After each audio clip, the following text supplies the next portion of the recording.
Well, it said live on my end. I disappeared for a second. There we go. Hello, welcome. Hi, everyone. Oh, thank you for joining me this morning, Cydney. Absolutely. It's always a pleasure on our third Saturday of the month to be here. It's always a blast, and I have so much fun doing these lives. Me too. I look forward to it. Yes. Sometimes I get like, oh, we're having one. And then I'm like, oh, wait, it's only like, because the way the month works out, I'm like, oh, no, it's only the second. Okay. And especially today, we're going to be talking about shawls. Yes, I know. I would say I've been hard at work, but you have been way harder at work than me. I don't know. Hello, So, Teresa. that is Mother Teresa there. Good morning, Mom. How are you? You guys got to go get Malia today. She was like, are you still selling your keychains on Etsy? I said, no, I've taken them down because they weren't getting sold. Mm-hmm. And plus, Etsy has a 20-cent listing fee. And then after 6 months, if it's still on there, you have to relist it. Yeah, you got to keep paying it. Yeah, and with them not being sold, I'm like, I'm taking them down.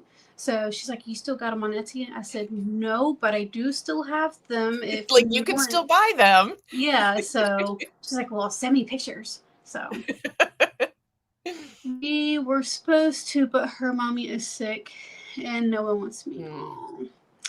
There is Jessie. I know she said yesterday she was going to try to make it. So good morning, Jessie. Good morning, Jessie. How are you doing? I know How has the weather been over there on the East Coast for you and Jessie? It's been, I don't know about her, but it's been hot here. I'm pretty sure it's hot there too. I mean, the last 3 days, I think it's been in the 90s. Oh. Yeah, I think yesterday was a record high for this time of year, which was like 94 or something like that. It's been hot. So there is Witchy Windy Woo. She says, hi, Shannon and Sid. I made it, but probably have to go out in a minute to take my daughter. That is perfectly fine. Thank you for coming. Yes, hello. She's in a different time zone than us, so yeah, in a different hemisphere. I'm not for sure. I know she commented on one of my videos here recently. She said that she popped over from your channel. So yeah, yes. No, she is fun. I just love her channel name, Witchy Windy Woo. I know, it's cute. It just kind of rolls right off the tongue. Jessie says it's been hot here too in upper 80s. We had a week of like 80, 85, and it was gorgeous, and everyone was like, it's summer, sandals. And yesterday it got so cold we had to we had to like turn our furnace on this morning. So I'm like totally fine wearing my shawl and my hot coffee. Jeez. We ended up getting a lot of rain last weekend. And I mean, we needed the rain. I mean, we needed the rain. But I said, Mother Nature, I did say we needed the rain, but not a whole week's worth of downpours. Come on now, work with me. Oh my gosh. I'm surprised we didn't, if we didn't have the rain, if we had more rain than we actually did before last week, we would have probably flooded out how bad it was. Yeah. And there is Meg. How are you, Meg? You working today? Yeah, Jessie, she had downpours too, which she's more towards not really close to the Georgia line, but she's over more Georgia line. Okay. So yeah. Yeah, Patricia would be in my time zone, but she's much further south than me. But I've always been kind of surprised. Like, I don't know. I've never been to Oklahoma, but I think I might like it. Like, I've heard it's not terribly hot like Texas, and I don't know. I think I've drove through Oklahoma when moving between Tennessee and California and back. And probably. I think at some point we did drive through Oklahoma, but other than that, I haven't really been. So Well, I still got like 20 years before I can retire. So, I mean, it's not like I'll be moving anytime soon. And of course, Meg is at work. Yes. I'm always Workaholic. thankful she can pop in when she gets the chance. Yeah. All righty. So, what have you been working on other than your shawls? So, I have kind of gotten weird. Okay, there I am. I have kind of gotten where I've got some ideas for my channel. So, I feel like you and me are good at whoops, sorry, I was pushing buttons and trying to talk, and that's not my expertise. Okay, there we go. Two. So I feel like you and I are good at like kind of pushing each other to like do things that we want to do, but maybe we put off because it's not maybe like something that comes super easy or something like that. So I feel like you have helped given me more confidence to push and do a little more projects on my channel.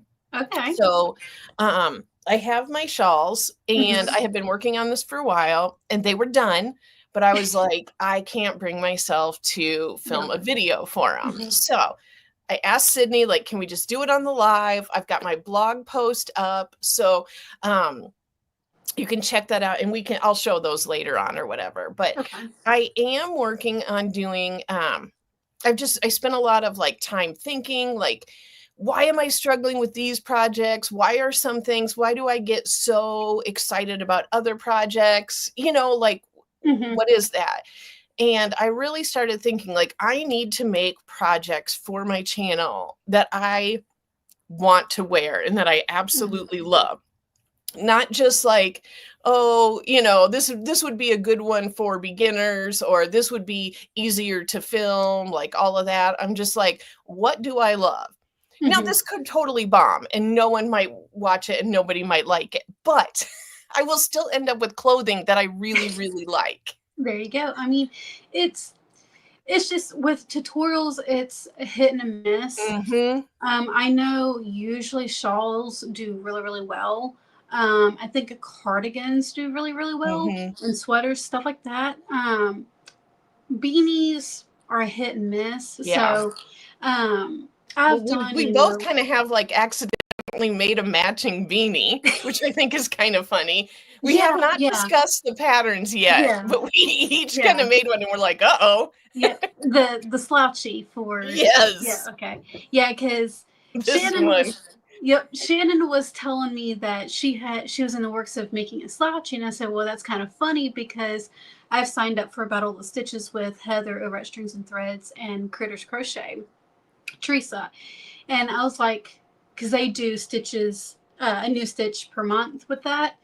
And I was like, that's kind of funny because I already had in mind a slouchy. So I think me and Shannon were always kind of on the safe wavelength. So, I'm like, oh, I guess I better get mine out if you're getting yours out. Well, I haven't even started working on mine. I've been so busy with that thing back there.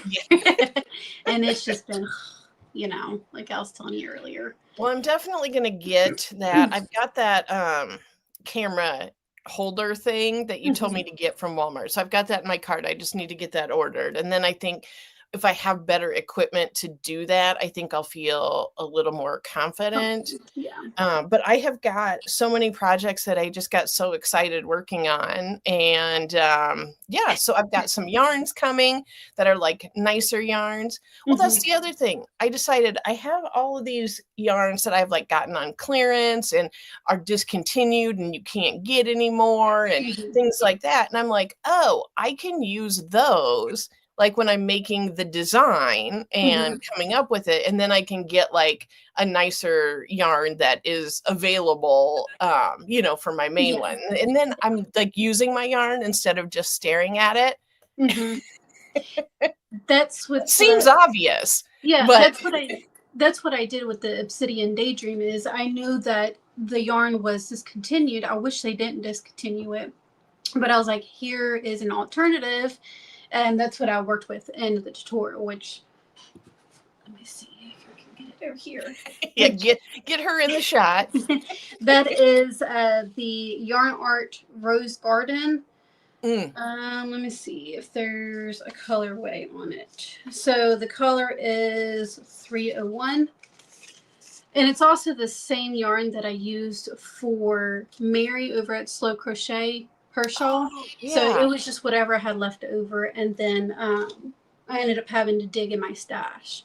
So I think those yarn art flowers are so pretty. Like there's so many beautiful colors and they seem fairly reasonably priced. But like the only place. Oh, you there? I am here. Did I disappear? There for a quick second. Okay, sorry about that.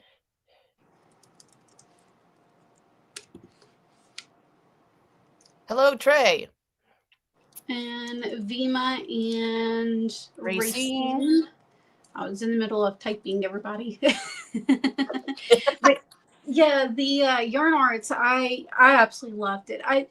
The one that you said that you were going to do, the Pretty Please with Cherries on Top shawl. I used the it was a Cotton King. I think it was the Pastello or something like that. I can't remember, but it was gifted to me. And I don't know if it was just a fluke in the making or if it's actually the yarn itself, but it's 4 strands of yarn that's just sitting parallel with each other. It's not actually. I have heard that. Yeah. And I do not like that. It's a pain. And I told my husband, I said, I'm to the point of actually emailing Hobie and saying, what the heck is up with this yarn? What is the point of it? Because whoever came up with it needs to be slapped in the face. So yeah, I've never worked with it, but I swear I heard somebody talking about that one time.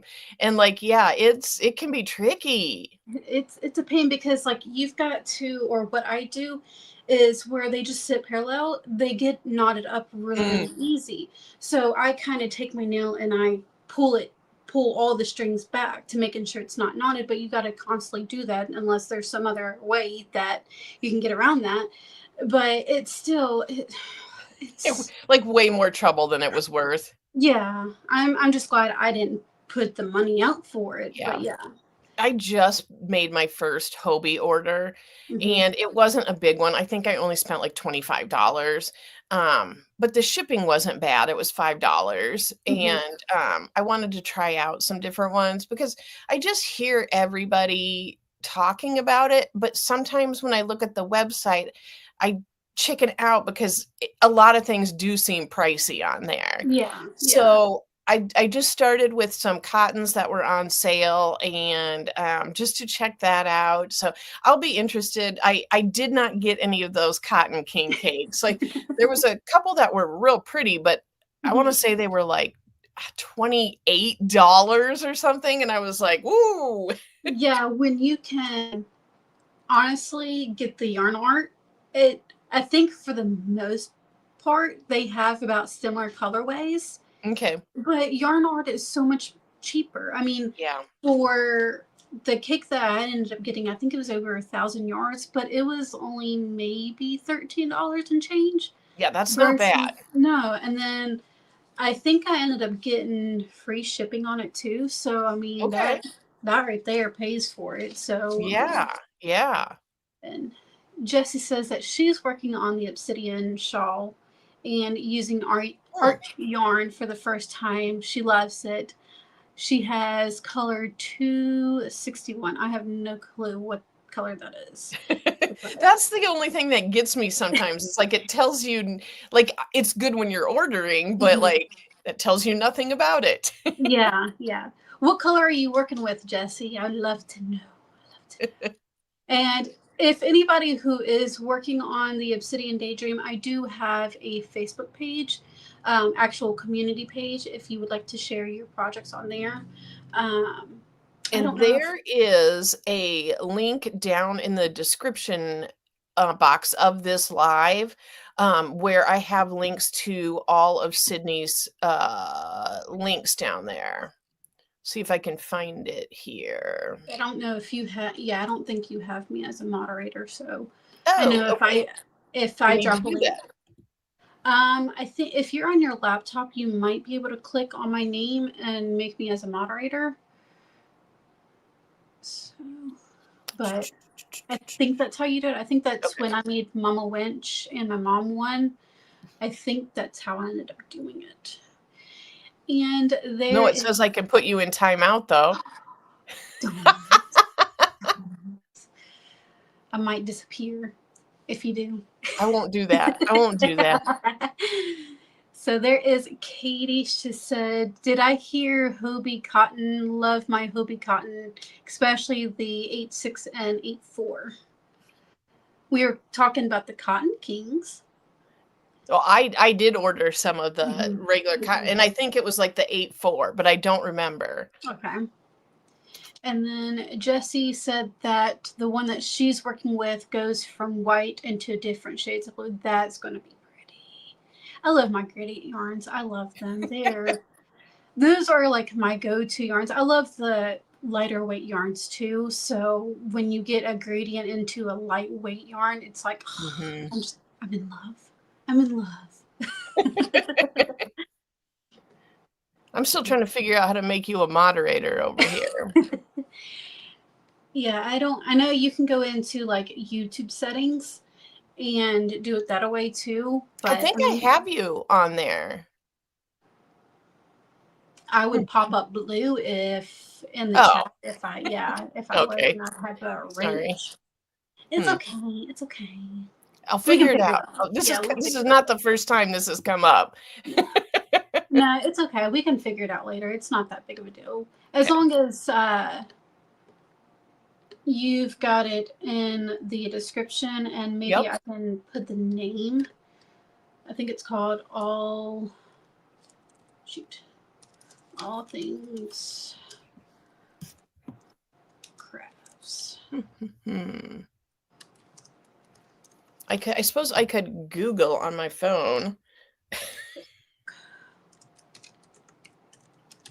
That's if anybody is interested. I mean, there's no pressure Yeah, there. but it would be so fun to be able Oh yeah, to see those, and yeah. then if it would be okay then, with, like, the people who upload them, and then if you sent me those pictures, I could Mhm. update the blog post too Yeah, on and add those. yeah. That are because there is going to be a written pattern too. I just got to finish the touches on it. There is going to be a written pattern, and with permission, I could also put, whoever's. Oh, that's a good idea, Yeah, add their pictures into it, yes. but only with permission. Which.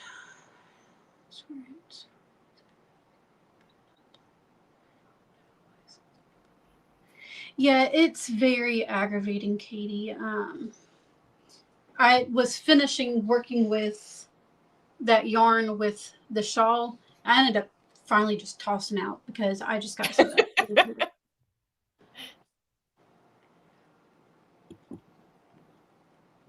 So, what is everybody else working on? I know Jessie is working on the shawl. Katie, what are you working on, or what are you spinning up?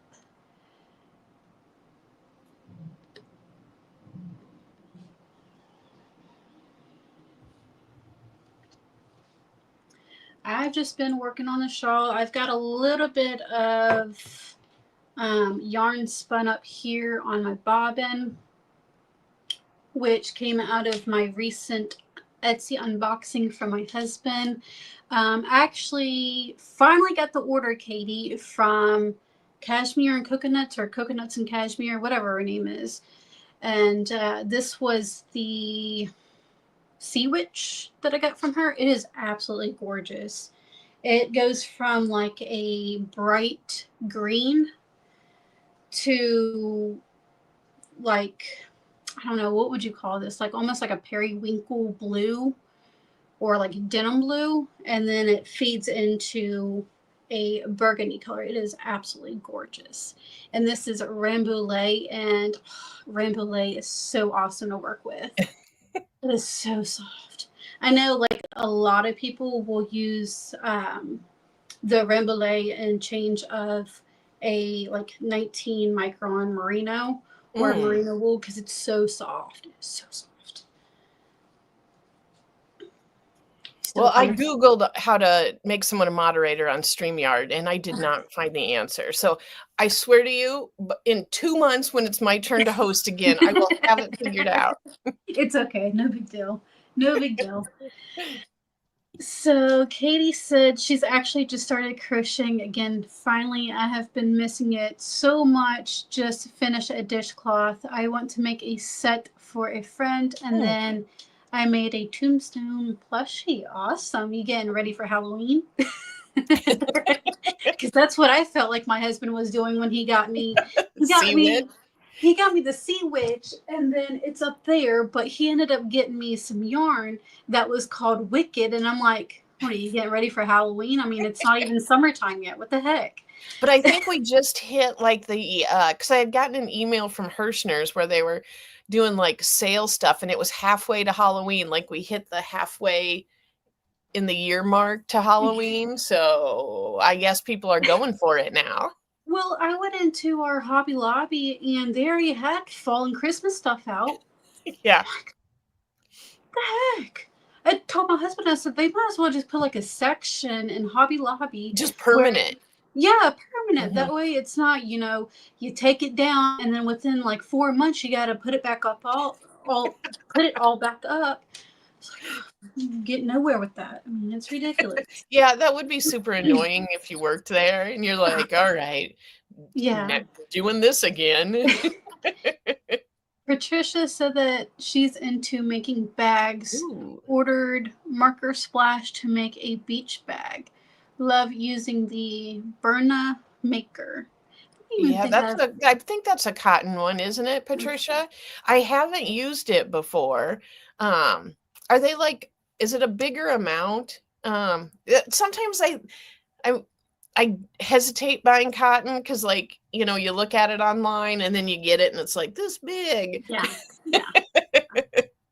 I don't think I've heard of the Burnett maker. It's Bernat. Yeah. I'm not, y'all know I'm not good with all these different yarns. Shannon's the expert when talking about different. It's because I cruise websites all the time. Like I don't purchase, but I'm always cruising them to see what's new and yeah. Just want to know what my options are.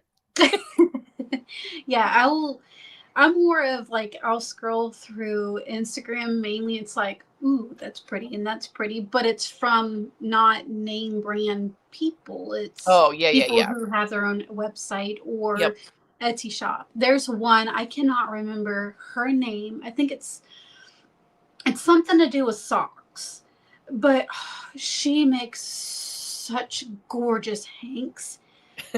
But I can't wrap around the price it is for just one hank and then plus the shipping. It's like $15. I think she's in like Nevada or something like that. Okay. But it would still be like $15 for shipping. And I'm like, I just cannot wrap my head around that. Yeah. I would love it, but. Yeah, some things do become cost prohibitive at a certain point. So I've thought about, I shouldn't do this, but being a little copycat and trying to figure out how she does her, yeah, but you diet, so you might as well try it if you love it. It's just inspiration. So I wish I could remember what her name is, but I can't. And then there's one on Facebook that I see all the time. It's like Spun Over the Rainbow or something like that. She's got some gorgeous fiber and very bright and vibrant. Let me get my words together. Bright and vibrant. Very gorgeous stuff. Very gorgeous.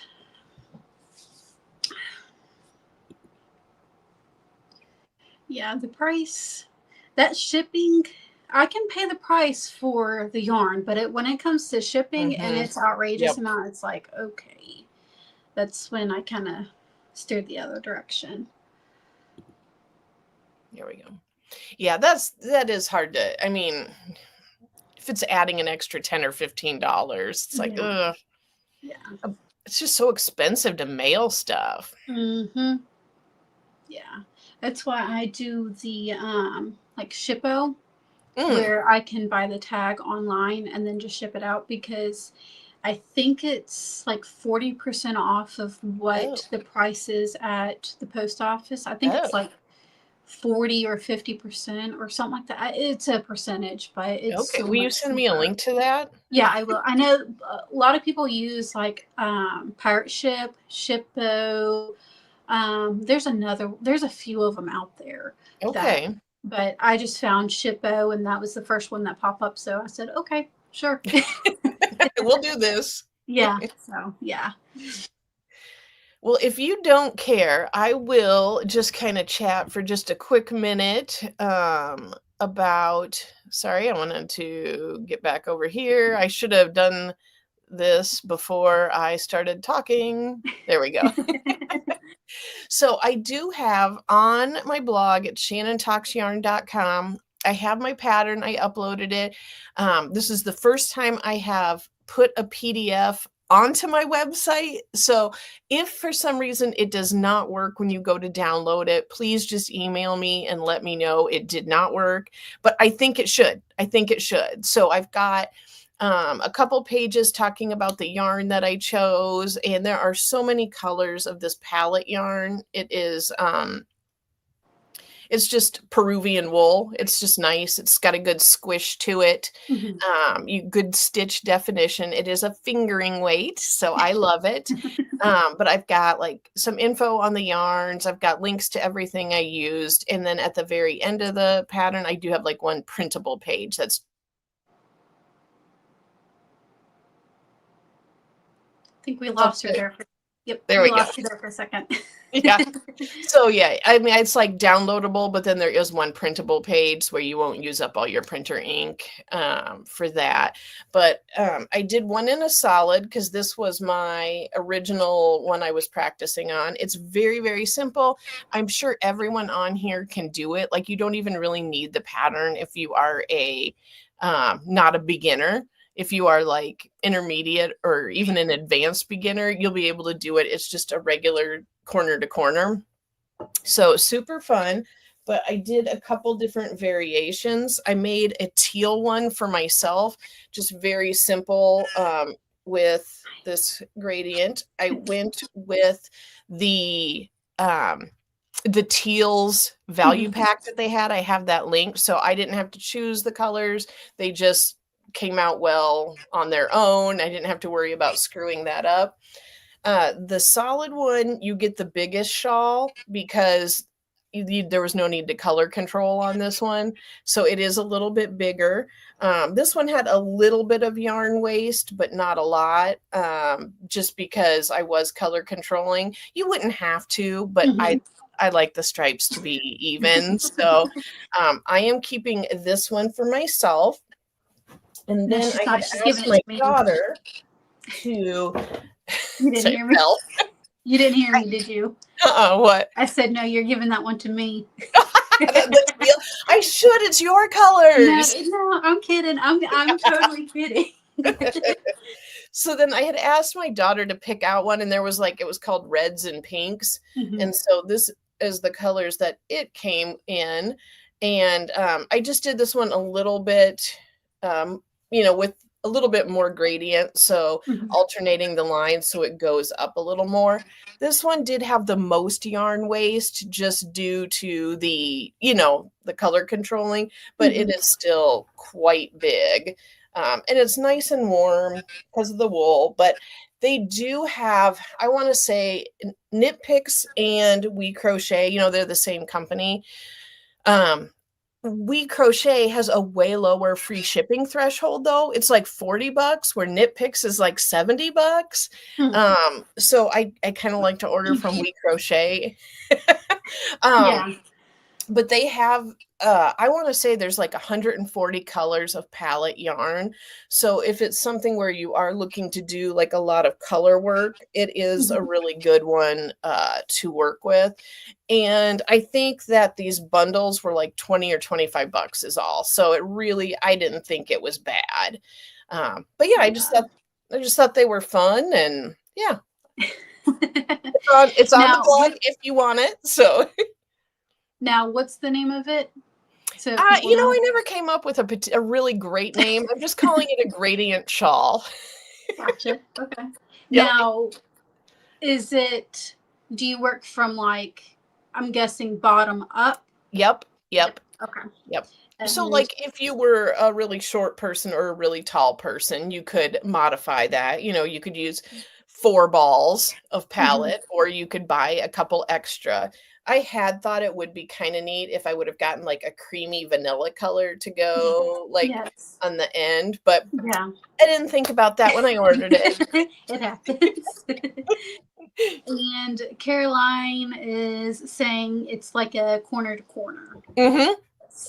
Yes. Yes. It's very, very simple. Like I said, if you are a person who has any experience, you could whip through it super fast.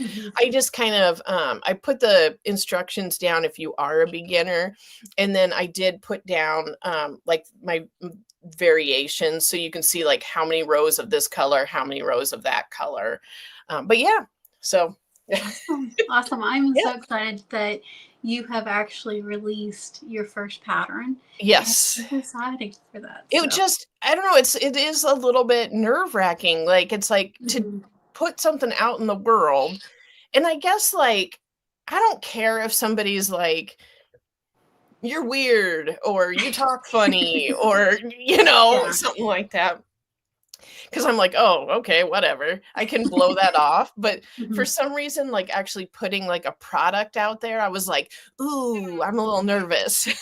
Yeah, it is nerve-wracking, especially when you do have a bigger project, because the bigger the project, the more chance there is to mess up. Yes. And yeah, that's with that shawl, I was like, it made me so nervous, and I completely exhausted myself. And like, I don't know if it was actually my doings or what happened, but towards the end, like the last 2 rows, I realized before working the edging that there was something that was going on with the numbers between the original and then the one that I was doing for the tutorial. I was going strictly by my pattern, but the numbers just weren't adding up. So the way that I did the trim work is, if for whatever reason there is a mishap and something doesn't calculate up correctly, then it's not that big of a deal. You can still continue working it. So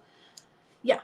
And even if you wanted to make the shawl bigger, you could, and it'd still be perfectly fine, because all the edging is literally chain stitches, like a meshing, and Ooh, then very pretty. the edging is like a little flower. Okay. And if you want to, you can actually put some fringe on it. But yeah, that's Very pretty. so yeah. I love it, but Like it was wore one of you out those. and you're ready to move Yeah, on now? yeah. So if nobody has seen this shawl, this is the Obsidian Daydream shawl that I have going on right now. It's a crochet along. There is 4 parts to it. Part 1 is the introduction. It gets you used to the pattern, as far as when things are coming out, what's in each part, yarn choices, and kind of going over the schematics of it. And then part 2 is rows 1 through 25. And then part 3, which actually comes out tomorrow, is rows 26 through 51. And then part 4, which will come out on May 25th. All of my videos usually come out at 10 o'clock a.m. Eastern Standard Time, unless there's a mishap. Which happens sometimes to Yeah, all of us. but that will come out on May 25th. May 25th at 10 a.m.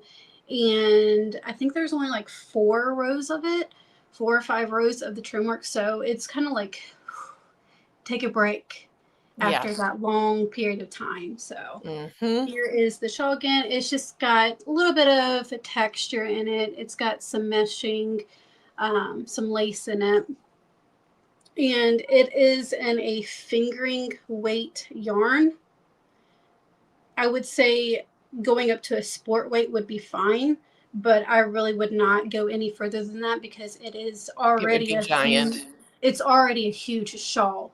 And then adding in a bigger weight yarn, or yeah, a bigger weight yarn, it just make it even bigger. So yeah. Like my shawl again size. Yes, yes. I mean, that if I worked any more rows, because I was originally going to do like 60 rows and then plus the whatever the trim work was going to be, if I did any more rows than what I have done here, it would have been close to your shawligan, shortigan, whatever you want to call it. Thank you guys. Thank you. Yeah, it's a different shawl than what I have done in the past because I actually have to, in the tutorials, go row by row by row because it changes throughout. There is a little bit of a repeat, but the repeat does change as the shawl grows bigger. So, but I'm Yeah, excited definitely a for, lot more going into it. yeah. I'm glad it's over and done with. I started it back in like September of last year, but where I had to take time off. Yep. I put it down and then I started working back on it in April and I said, I'm doing this for a crochet long. I'm getting it over and done with in May. So, But it yeah, probably feels good to be able to like move on. it is. It is. Like at first it was just going to be a crochet along for December. And then I was just like, I'm going to do a written pattern. Well, neither one of those happened. So now y'all get the best of both worlds and you get a crochet along, but also in a written pattern form too. So So will the written pattern be on Ravelry? yes, Okay. yes. I've thought about releasing it on Etsy, but I don't know. I'm kind of iffy about Etsy when it comes to those type of things. I know some people have had issues in the past with Etsy and people actually taking and Mm-hmm. copying their patterns. Yeah. I haven't had any issues on Ravelry with that. So with Etsy, I'm a little standoffish with. Yeah, I have heard that. So Elizabeth, yeah, it's just I'm finally showing my corner to corner gradient shawl.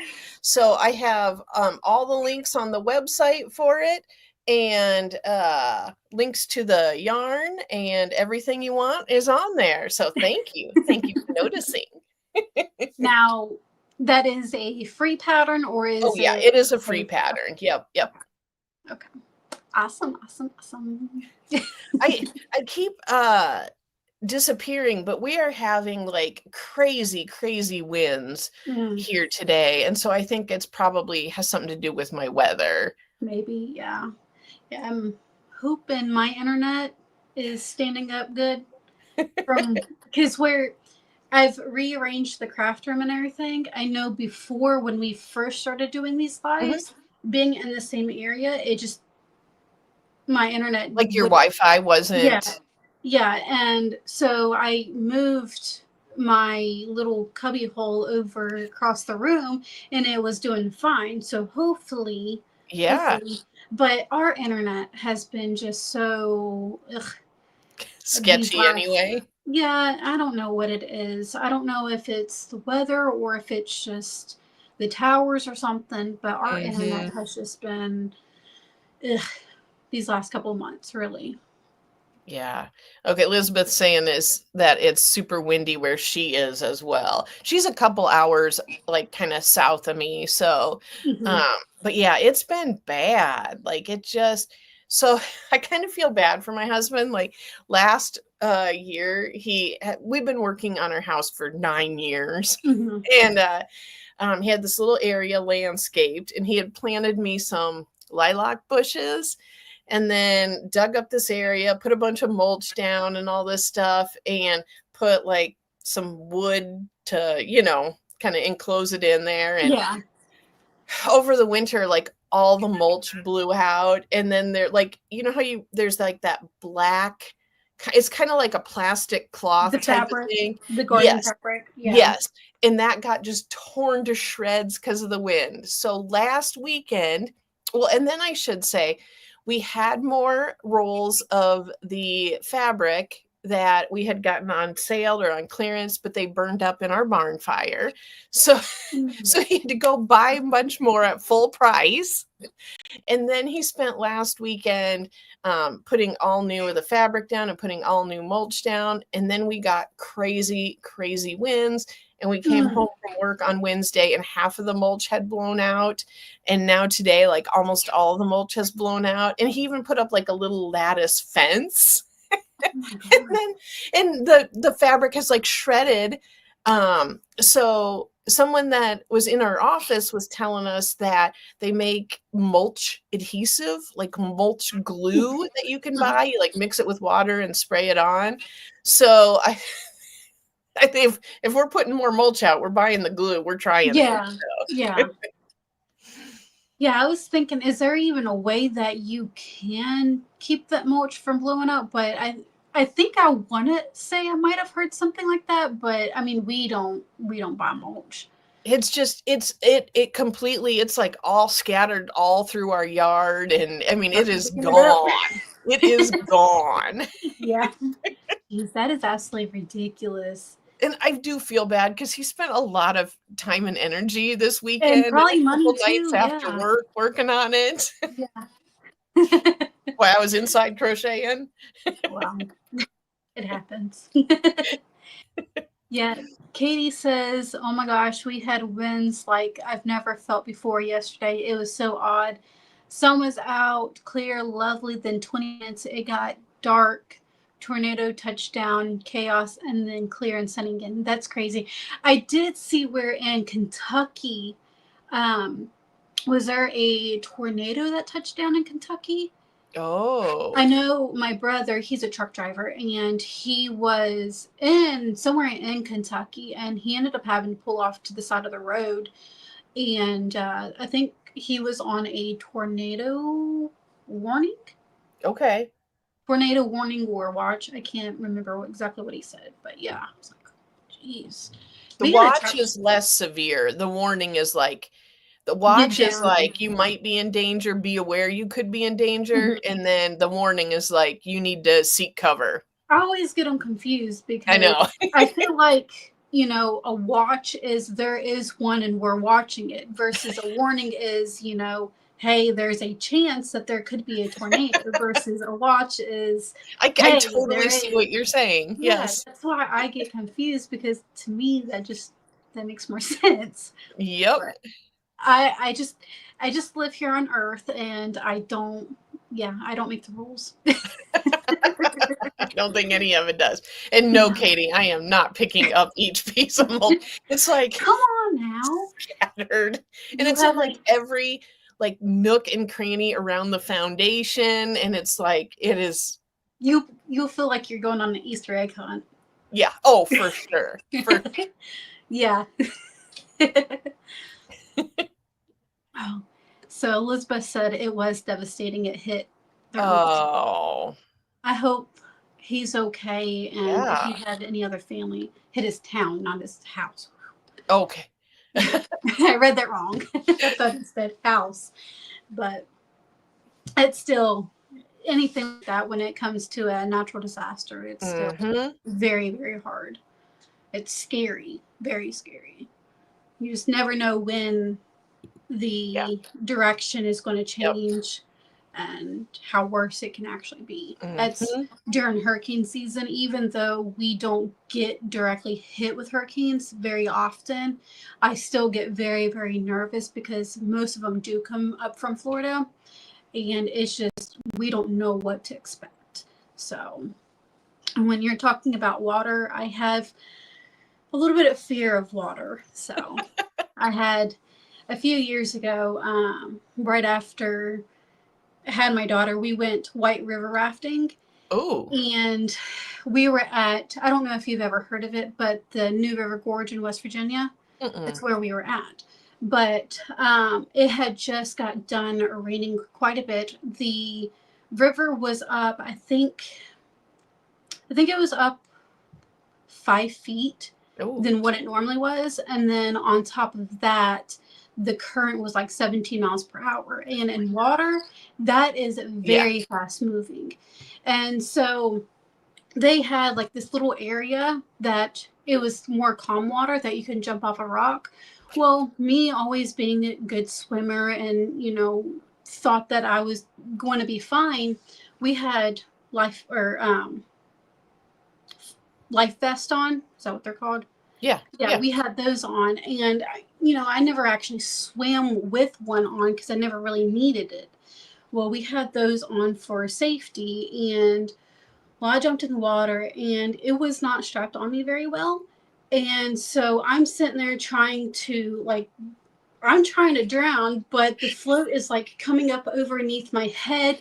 My water shoes are trying to. I had a heck of a time. Like I literally thought I was going to die that day, Oh and no. on top of all of that, I'm having a panic attack because our float or our raft is drifting um, down the river. And the guy's like, my husband's with me. And he's like, let go of her, let go of her. And my husband's like, no, because I'm not going to let her drown. And ever since that day, I've been like iffy about water. But yeah, I had practically a near death experience with Well, you water. are much braver than So, me. I don't know how to swim, so I never would have gotten near the river or near the boat. uh-huh. But the thing is because we went through, they have a what is it called? It's like it's an area they call the man grinder or the meat grinder, and it's very very serious. Like you have to pay attention. Like I mean, it's very very serious. Yeah, the There's a name lot of people implies that that. yeah, and we went through it, and with the water being up so high and the current going so fast, it was like, hey, pay attention that we're not goofing around or else Mhm. you can die here. And luckily, we did not flip over. Everybody else flipped over, but us. So thank God. It was just one of those things like, thank God. Thank God. Because I don't know what I would have done. Hmm. So Hello, Katie quilty crocheter. Hello, hello. So Katie said, very possible there was a huge twister that touched down here in St. Louis in the neighborhood just over from me. Two huge trees came down right on top of my Oh. mom's brand new studio. Oh, I'm so sorry to hear that, Katie. That really sucks. Mhm. That really sucks. So Meg did bring up Um, something good down here. There's like maybe once or twice a year that Knit Picks will put they like have phenomenal sales, and the palette mhm, goes on sale for like $2. Because I had gotten this one in it's like a brown twist color, and I think I mhm. bought 10 of these because they were $2 each for 100% wool. So I was like, yeah, of course I'm buying that. So yeah, it's definitely something where yeah, get on their mailing list and find Yeah. out because they have like a sale where it goes like $2, $4, $6. Mhm. And I mean they're good markdowns. I know Meg and I have talked about that where we maybe both have spent a tad bit of money during that sale. Yeah. That was in the same cell where you got those like mini skeins of Hanks. Yeah, I believe so. Yes. Yes. Okay. Like the undyed That ones. Yes, that was an awesome deal. 80, Yeah. what was it? 89 cents per It like was like mini Hank or 85 something? cents or something for these mini Yeah. skeins because I wanted Yeah. to get them to like practice dyeing, and Mhm. it's nice wool and I think I would use them anyway. Mhm. But I thought, yeah, for that price, like I think I got, 10 of them or 12 of them or something for 10 Yeah. bucks, you And know. yeah, and just to practice dyeing with that, Yep. yeah, that was a heck of a deal. Mhm. Heck of a deal. Yeah, I think right after or sometime after you had published that video, I had went on there and it had jumped back a price. I'm like, Oh, back to oh, regular. okay. Well, I Yeah, I will was let like, you well, know the next time yeah. I see it go down that much. So, Thank you. Um, yeah, I was gonna say something, but I completely forgot what I was just gonna say. Yeah, there's one of they have a lot of different bear yarns on, like if you just type in bear yarn Mm-hmm. on Knit Picks or We Crochet, there's a lot of different types, and there's one that I think I would really like. It's like a Angora blend, like Oh, rabbit, yeah. and Yeah. the bear yarn for like one skein of it, I want to say it's like $6. So to That's me, not that bad. doesn't seem terrible. Yeah. Um, so I think it's called Bear Hair, is what Hare. Uh-huh. I I think know they that's have what like it is. I think they have if it's the same ones, I know that they have like that stroll Yep, or yep. fiber and stuff like that. And I Yep. can't remember what else, but yeah, I have. Shawl is it's a really good one. It's a fingering weight. I did a shawl out of it, and I've done a beanie out of it, and it's my Mhm. favorite beanie. It's got some nice stretch to it, and yeah, Stroll's a great yarn. Yeah, I've looked into it because I think they also have um like the stroll fiber too. But Yes, I think I so. haven't. Yes. Yep. I get most of my fiber off of Etsy, so. Yep.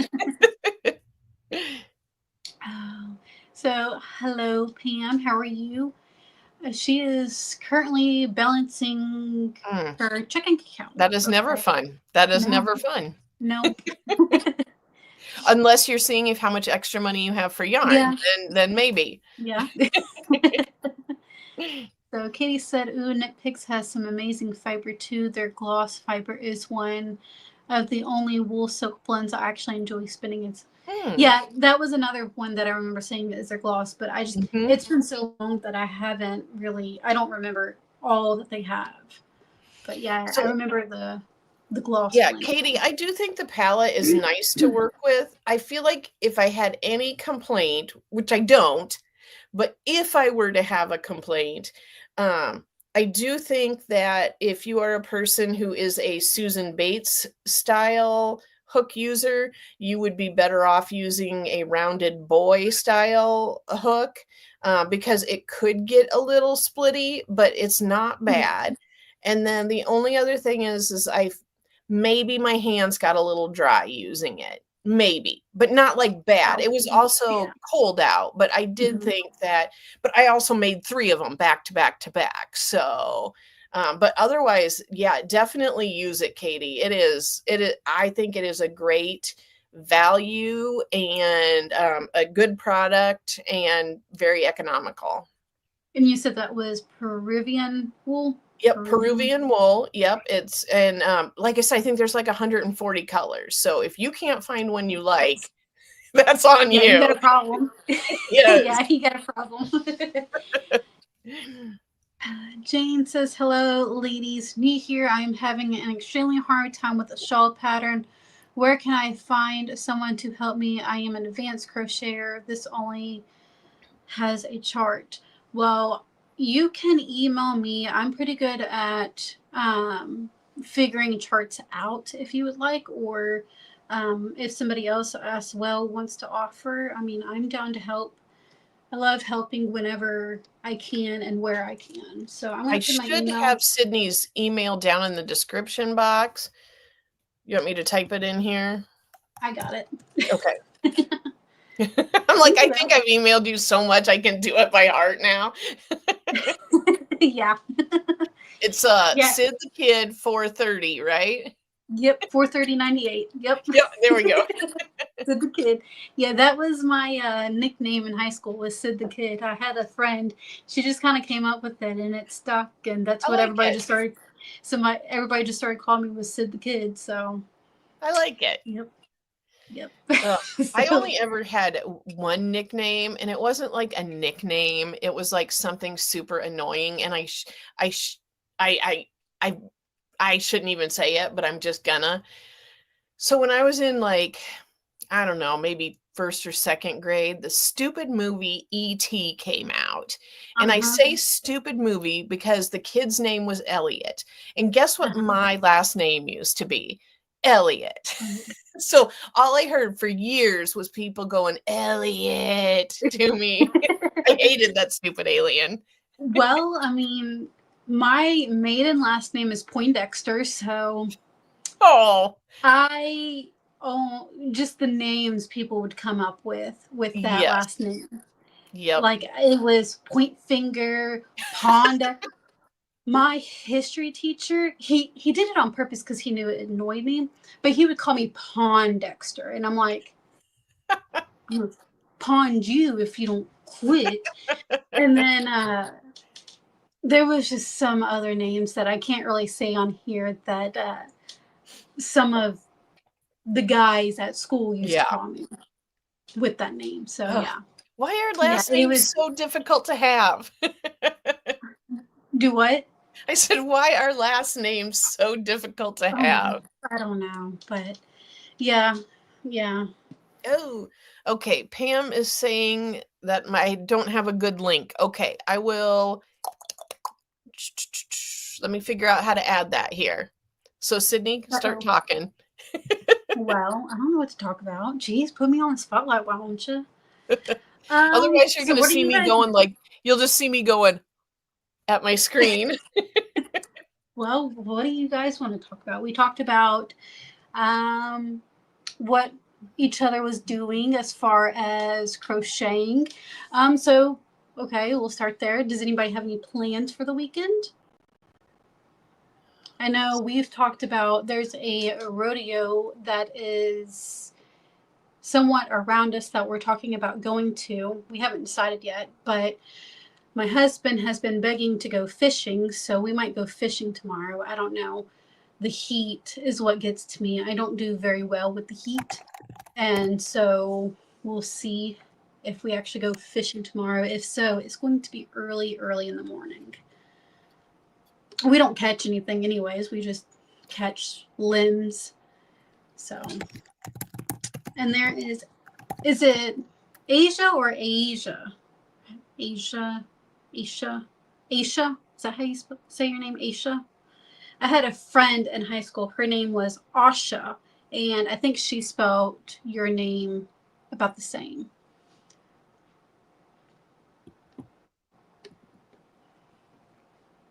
I'm hurrying. I promise. No, you're not. You're taking your I am. time. But my thing is if I'm sitting in my living room, like with no pressure, I can do stuff super fast. But once I am on, then I'm like, oh, I don't know how to run my computer. Yeah. That's how I feel like in conversation. I can carry on a conversation up until I'm live. I feel like my mind just goes blank. Yeah. Okay, so I did put up here that link right there. It's in the live chat. That should take you to the sign up page for my email sign up. I just sent one out the beginning of the week. So if there's anybody that signs up like in this next week or so, I'll send them the one that just came out so they don't have to wait till next month. There you go. Quilty said she did so much fishing as a child, and with my first hubby, I'm fished out. Yeah, I don't blame you there. I know when we first got into fishing, which was about 2 years ago, I mean, that's all we did all summer long. We ended up getting a little John boat from a buddy at my husband's work, and we just put a little troller motor on it. And every weekend, we were out on the river. We didn't catch any. Well, he did catch a gar. He did catch a gar. He thought it was an alligator because their teeth and everything. Yeah. Oh, that was hilarious because he's sitting there. He pulls it up out of the water. He's like, "What the F is that?" And I'm like, "What the heck is your problem?" He's like, "There's a freaking alligator." And I'm like, chances are no, but okay. So not impossible. Yeah, it would have been possible, but I mean, I highly doubt it. But so I got to researching the fish in the water, and it came to be a gar. But it was just so funny because he's like, "What the F is that?" But yeah, that first year we got into fishing, we were constantly out on the water. And then last year, we ended up having to get a new battery for the boat, and we went out like maybe twice last year, and that was it. So he's been begging and begging to get out on the water this year, but it's just between the rain and then being so hot, just not enjoyable. No, don't get those in the boats yet. Yeah, they will tear you up. They will tear you. It's a good thing that he didn't get in the boat, because his buddy said that you have to have like special clamps or something in order to get them off of the hook, or they will tear you up. Yeah. Yeah. So good thing it kind of got itself off the hook and everything on its own. But we just don't have like a lot of rivers near us, or there isn't really much for lakes either. Like they're just really. Yeah, there's several. I mean, right down the road, we've got the Black River, which is practically nothing but a swamp. Like when I say when that's all we catch is sticks, that's all we catch, because we're constantly getting hung up. And then there's the Santee River. I think that's where most people go and fish at. But you've got also the beach, the ocean. Oh, yeah. An hour from us. And then we got several lakes here. So. Can I take a minute and show off the prettiest yarn I just bought? Sure. Jan, I am putting it back into the chat for you. Yeah. It's my yarn. Yeah, if you got to watch Cydney's All Things Yarn Related, and then she'll show if she's got something up for grabs that she hasn't put on Etsy, and then you got to like snag it from her. You got to email her and be like, I want that. Yeah, which, I mean, I've got this one that I just showcased. Oh, yeah, the Nerds rope. Yeah, the second one. Yeah, because this one's a little bit, I'll go get the other one. This one's a little bit muted than the other one. Yeah, hold them up together.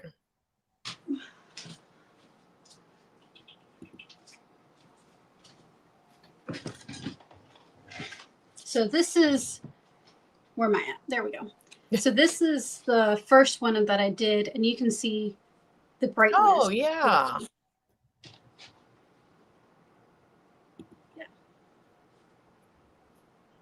But I mean, they were dyed at the same time, kind of, sort of. I hand painted them, so I didn't actually dye them in a dye pot. I hand painted them with the tie-dye kit. Very cool. But that's kind of nice if people like a different option. If you are a little bit brighter, or you like bright colors, but you want it to be a little bit more muted. Yeah. Katie said, will you hold it up a little closer? I want to see all the little flecks. Are you talking about me or Shannon? Yeah, good question. We'll just both do it. I know she was interested in this one, but now this one that I just got done spinning, I haven't got the yard count on it yet. I had issues trying to get it. Shannon. Okay. She's talking about you. Oh, it was me. Okay. I was just doing it to do it. I didn't know it really was me. So that is a merino silk blend. And actually, Katie got that off of Chameleon Fibers. And it's called Turquoise and Amber. I know she does have, I think, 2 different ones. She's got the merino and silk one. And then I think the other one is just merino. I can't remember. But I've actually spun that one before, when I first started learning how to spin. But I think I ended up using it for a beanie, or got rid of it or something, because I mean, I was fresh at spinning. So. Yeah, these are up for grabs if anybody wants them. Just use Cydney's email and get a hold of her. We'll do Nerds Rope 1, which is the brighter one, and then Nerds Rope 2, which is the more muted one. But this one that's already got a tag on it, there is 312 yards. It is a fine sport weight, and it is 100% merino wool. And then this one's also 100% merino wool too. And I want to say, just looking at it, it might be a sport weight, but I will know that once I get the yardage and all that. Well, Katie, message me.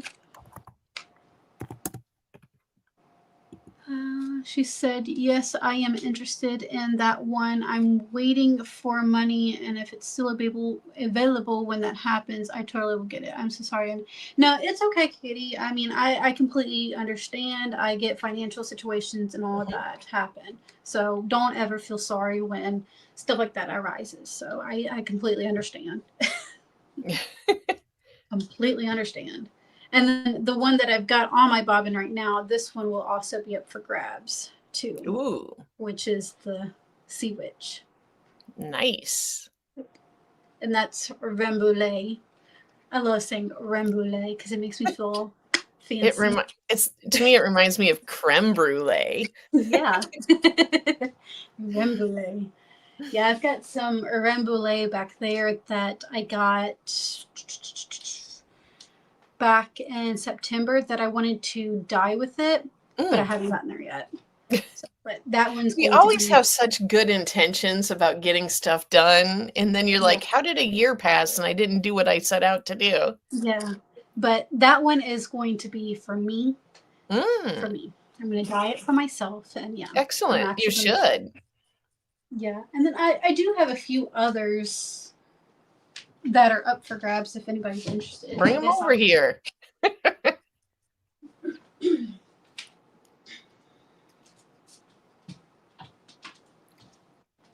got like a whole basket. Oh, that's cute. Now, not all of it's up for sale. There's some of it that's like my very first hand spun that's like, what the heck were you doing, child? Meg is asking, Cydney, do you prefer dyeing the fiber or a finished yarn? So you're talking about like if I was to grab something like this that's already hand dyed?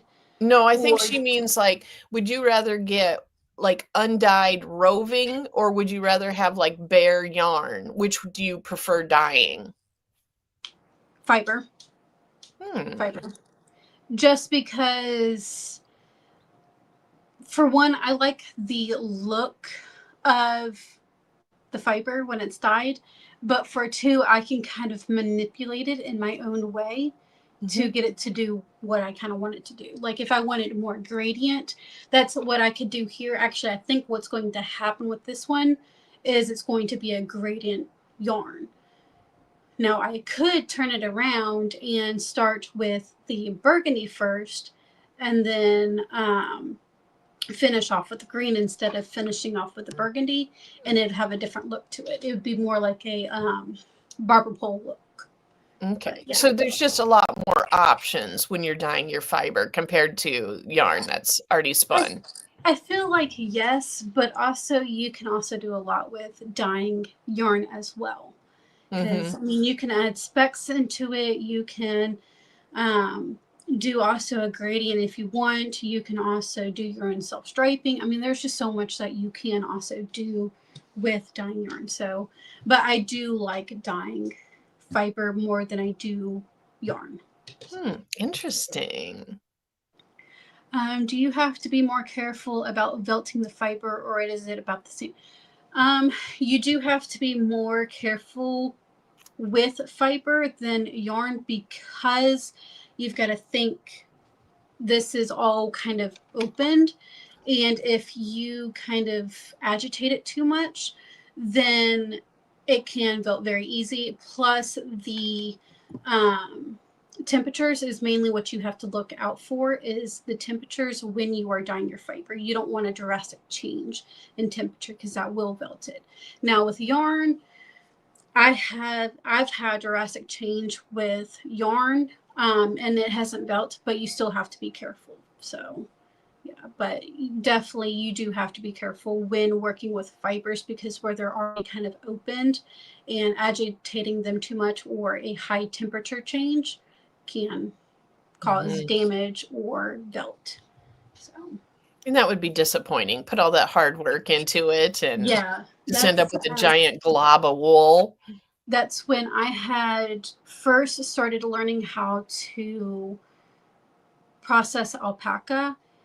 I didn't realize that too drastic of a change or no, it wasn't drastic change of temperature. It was agitating to it much will actually mat it up. So the first batch that I did, it was like completely matted and everything. So I just ended up tossing it, because it's just, you can work with it, but it's a pain to get it where you need it. Plus, you might risk on breakage as well. Yeah. Yeah, but yarn. I still have the sunflower one that's available.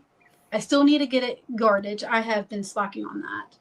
I also have this one that is a gradient that I did on drum carder. This is corridor wool, 100% corridor wool. And I do have like a short video on exactly how I kind of created the roving and then spun it. Oh, I didn't have me actually spinning it up in the short, but yeah. I think I did do a video on how I created this though, or talked about it or something. Let's see. This one, which is Dusty Rose, is still available. Very pretty. And I want to say this one is a sport weight. Most of the time I do spin between a fingering and sport weight is usually where I kind of spin. Let's see. We'll go ahead and put this one up for grabs. It might not be the best. It is an older one, but this is, let's see. This is called Blue Hawaiian. It is 70% merino wool and 30% alpaca. It is soft. Nice. And it is a sport DK weight. And there is 232 yards here. And that is a Blue Hawaiian, if anybody is interested. Again, just email me if you are. And I have your right email, right? We were talking about it, but okay. And then I started second guessing myself. As of right now, Racine, I don't think I have any DK weight. Like I said, I usually spin between a fingering and a sport weight. Let's see.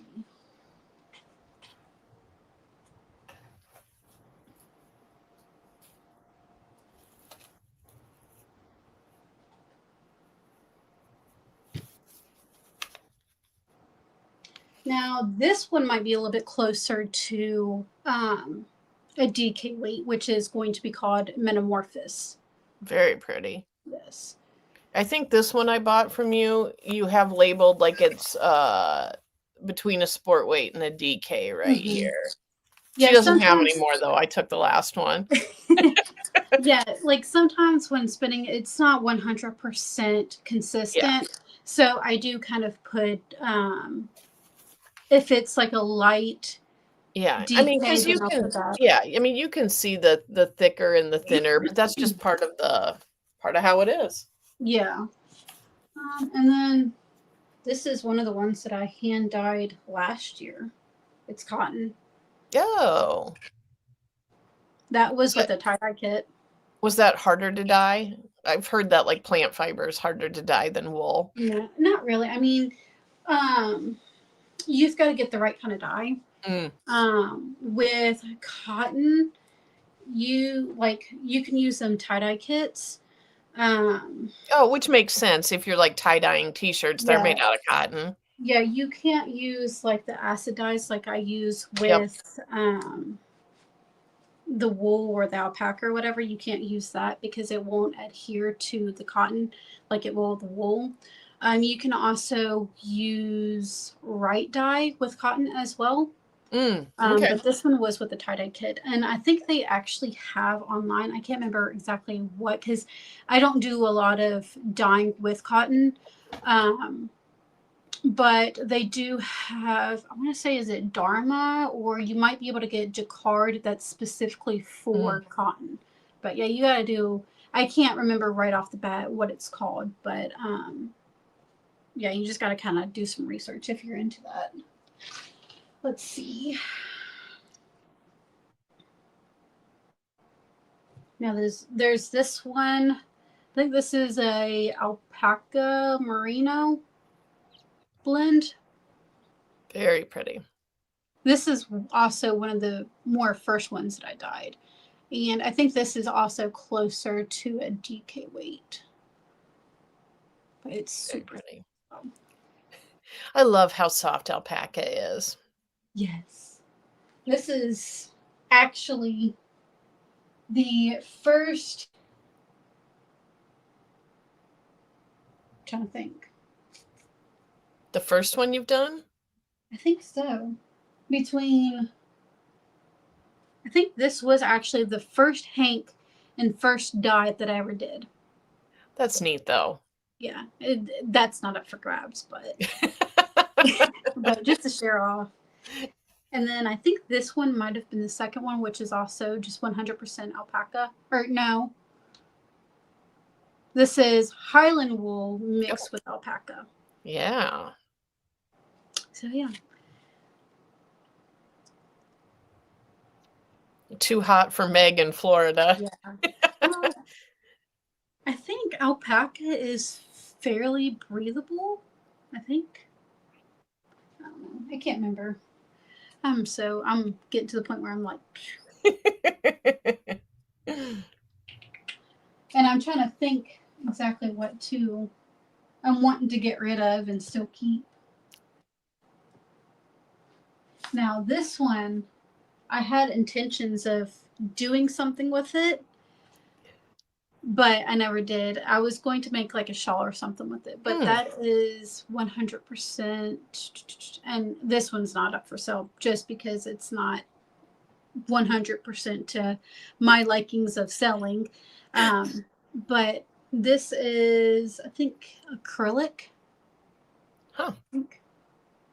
So, yeah. Like you bought somehow, like acrylic roving? Yeah, they had from Michael's, I think it was Michael's or Joann's.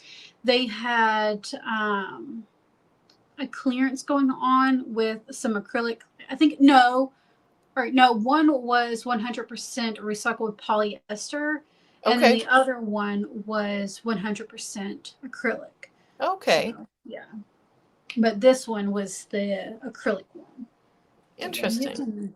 Find different. I don't think they have anything like that at Michael's or Joann's anymore. I think they just fully got rid of it.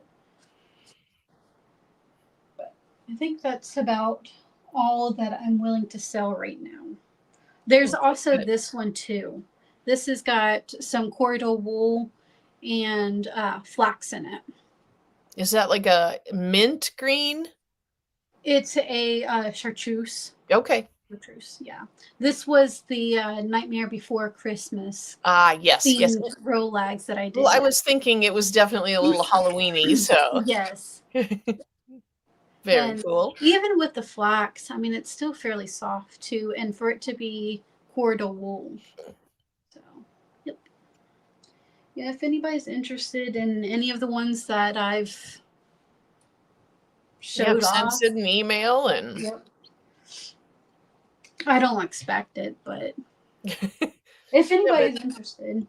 And like I said, check out her all things yarn related podcasts that she does with the updates, and she will have those like when they're fresh off the bobbin. Yeah. Like I said, this one that's on the bobbin right now, that one's also up for sale. I got yarn thrown at me. And if you want to go ahead and grab that for whoever wants it, you can. Very pretty. the If you roving of feel it. like a sea witch. Yeah. If you feel like getting in the Halloween spirit. Now, this one's not up for grabs, but I don't know if you remember the video, but me and my daughter actually hand dyed roving, Yep. and I spun it fractal. Very So cool. this one is very sentimental. Are you To going to me. make something out of it or just keep it in the hank? I think I'm going to keep it in the hank for right now, and then when she gets older, I'm going to actually hand it off to her when she That'd be good. gets crocheting and all that. Yeah. Let's see. Katie says alpaca is great and doesn't take much either. 10% of it can make a big difference in softness and warmth and wearable. Yes, you just got to be careful. Well, if it's mixed with another blend, if it's 100% alpaca, you do have to be careful because it will start to stretch. But with it being blended, you don't really have to worry about that. Meg says, I made a sweater with alpaca blend and it just holds too much heat to wear except for the wintertime. Such a shame. Okay. Yeah, I thought alpaca was a little bit more breathable than wool was, but with you being in Florida, I can see that as well. Hmm. And then Katie says she started making a sweater dress with merino alpaca and just crocheting with it on my lap was hot. Yeah, that is a problem. Yeah. And then Meg, she said that she bought some on Hobby Lobby clearance, super thick roving style yarn last year with the intentions of using it for spinning practice. So you probably got some Showstopper. I am so upset that they got rid of the Showstopper because you could get a big old ball of, roving for like $2 and change. And I mean, you could spend so much with that. And then they got I rid of was not spinning when that was still available, so I yeah. never partook in the showstopper. I've got plenty of back there if you want some. I mean, I think I've got 2 of the brown ones and then 2 of the mint green ones. And then I believe there is I can't remember the actual name of it, but it's like white and gray, I believe, like a light gray. So yeah, if you want some, just let me know and Okay. I'll send it to you. Nice. So Quilty, do I add the zebra yarn or so you're talking about the way that this looks, right? So this is a fractal spun yarn, which means when I take the roving, I will take one side, I will take the roving and split it into 2 sections. I'll take one section and spin it as it completely is. So it will gradient out to this. The other section I will take and split it into, depending on how much striping I want, we'll split it into 4 to 6 sections. And then that's what creates the zebra effect. So pretty. Yes, it's very, very cool. I can do a video on actually how I talked about it in one of my videos, but I've actually never shown you how that'd to be do a it. good video. But I can do a fractal spun video. It's really cool and it's a very cool effect. A lot of people go crazy over the fractal spun yarns. But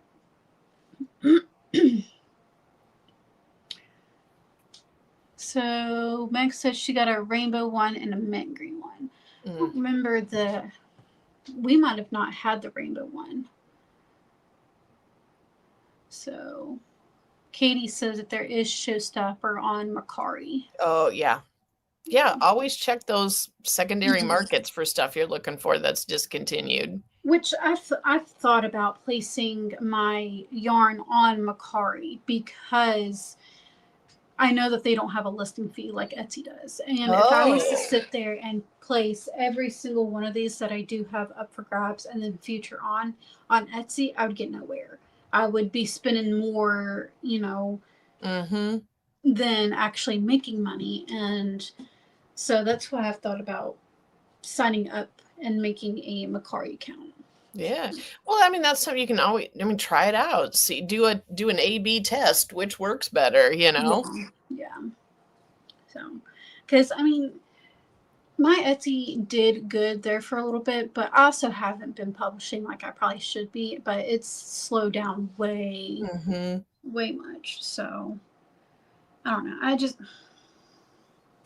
I thought I was going to do better at the Etsy than I've it heard so was. many mixed things about Etsy where Mm-hmm. people I what I heard the biggest complaint was like, I don't know if it was during this past year, this past 6 months, Etsy kind of like redid some different terms as far as like handmade and just the way they classified things, and then it's been flooded with stuff that's like resold stuff from Mm-hmm. AliExpress and Temu and stuff like Yeah. that, and Yeah. I think that puts people off who are Mm-hmm. looking for handmade, Mm-hmm. because I don't want to have to sort through stuff and figure out what was actually done by a person, and Yeah. well, a person handcrafting yarn, even though this other thing might be handmade by a person in a factory in Mm-hmm. China, Mm-hmm. if I'm looking for something handcrafted by Right. Yeah. Yeah. and not having to sort through. Yeah, it looks like Meg is chiming in on here So, about Etsy. Yeah. yeah, it's just like I said, it did really well for the first several months that it was open, and then Hmm. after that, it tanked. I mean, so I've thought about just going ahead and pulling all of the roving that I still have off the shelves, go ahead and spin that up, and then try to sell the yarn on Mercari and see how Yep. it does there or Well, whatever. and that's something too where I think that if you if there even if there isn't like a huge traction as far as people going to Mercari at this Mhm. point to buy yarn, if you can drive your own traffic, have it Yeah. like if you were to have a website or something and have pictures on it and Hmm. then link to it, I think that's a great way of getting people there. Which I mean, I've got things in the works. I've got things in the works, so I've been wanting to kind of keep that a little bit of secret right now, just for Absolutely. so. I just think that like everybody should which is why I kind of like I push my email list so much is cuz I'm like I just think like you can't always depend on the platform Hmm. that you're on. So even though YouTube is really great at a bunch of different stuff, I don't want to be 100% dependent on it to reach my people. So it's Right. like if I can get people to sign up for my email, then I know that if there is something I need to get a hold of them, if something were to happen with YouTube and you had to go to a different platform, Yep. I still want to be able to contact my people Yeah. and that's why I do my website as well. So Hmm. I You can know, text him. Yeah. Meg has a website. Yeah, exactly. Like, it's just good to have Hmm. something that you own. So Amanda said, "I'm here for all the shawls. My favorite thing to make and wear." Excellent, excellent. Well, you are probably more advanced than my shawl pattern, but mine, if you're making them all the time, mine is on my blog, shannontalksyarn.com, and I made a couple samples here. I've got a couple gradient ones. All the information on the yarn is linked in the blog post. And we've got Cydney's as well. I should have linked in the description box her video, her playlist, and I believe I also have my blog post with all the links to her stuff as well too. Which I've got currently a crochet along going on right now, which is called the Obsidian Daydream. So part 3 of it will come out tomorrow. Mhm. I've got part 1 and part 2 that's already out. The introduction is part 1, and part 2 is 1 through 51. I said that wrong. 1 through 25. And then part 3 is we pick up on row 26 and then work until 51. Part 4 will be the edging, which is only like 4 or 5 rows. So, but this is, I wouldn't really say it's more advanced. There's just a lot more to it because it does change each row. But there's some very, very simple stitches here. Double crochets, front post, double crochets, back post. I think the most advanced stitch that might be in the shawl is a treble crochet. But Mm. other than that, I mean, it's, But if the you way know, that you have them placed is just so pretty, and, like, I feel like the bottom, it almost reminds me of, like, wicker or rattan or something like that, which is, like, one of my favorite things. yeah, I love adding in this stitch right Yes. here. I was like, I wanted something different because this is a different lace stitch than this one. Mhm. This part of this one was a little tedious to kind of explain how to do because you really have to pay attention. Um, and I just did not feel like going back over that. And so I ended up picking up a different stitch, and I absolutely love this one. Yeah, that is so Love this. pretty. And it's just got some texture in it. I mean, Mhm. front post, back post, um, ridging, and then I think this is called like the pebble stitch or something like that. Let me see, right here. I think that's called like pebble stitch. But yeah, just different textures. I try to balance it out between texture and lace as well. So, Yeah, I say it's very pretty in the gradient. I think I would like my favorite type of yarn is like tonal. Like I think, almost more of a solid, like that might mhm. be pretty as well. Yeah. Like there's so Yeah. many things that I think would work with that. Yeah. Yeah. I'm more of the gradient, but I do like the tunnels as well. I'm not Mhm. a big, like, crazy stripy yarn person. To me, those yarns kind of look, you've got to find the right stitch and the right project, Yeah. or else it's just going to look Well, I tacky. think sometimes one overpowers the other. Like if the yarn is too bold, Hmm. too much contrast, it kind of overpowers the stitches, Yeah. Yeah. and so it's like you have to find that balance where you can see the stitches well. Yeah. And like Yeah. the yarn is like they're supporting characters to each other, Right. if that makes sense. That somebody was saying, well, if you've got like a crazy yarn, just use, lace or whatever. But even still, I think honestly, and this is just my opinion, I believe that the more striped yarn looks better knitted than it does crochet Hmm. Yeah. because you can kind of control it a little bit more. Yep. But and if nothing else, you can just do a stockinette stitch. But yeah, I'm not a big fan of the crazy stripy yarns. Now ombre, which is close to a gradient, yeah, Hmm. I can do that. Yeah, I realized I had a bunch of whips that I was not finishing just because I realized I didn't like them because it was striped and I didn't like how the colors ended up pooling in it. Mhm. And I'm like, yeah, I think that's why these are sitting here 2 years later because I know I won't like it. So I Mhm. don't want to finish them.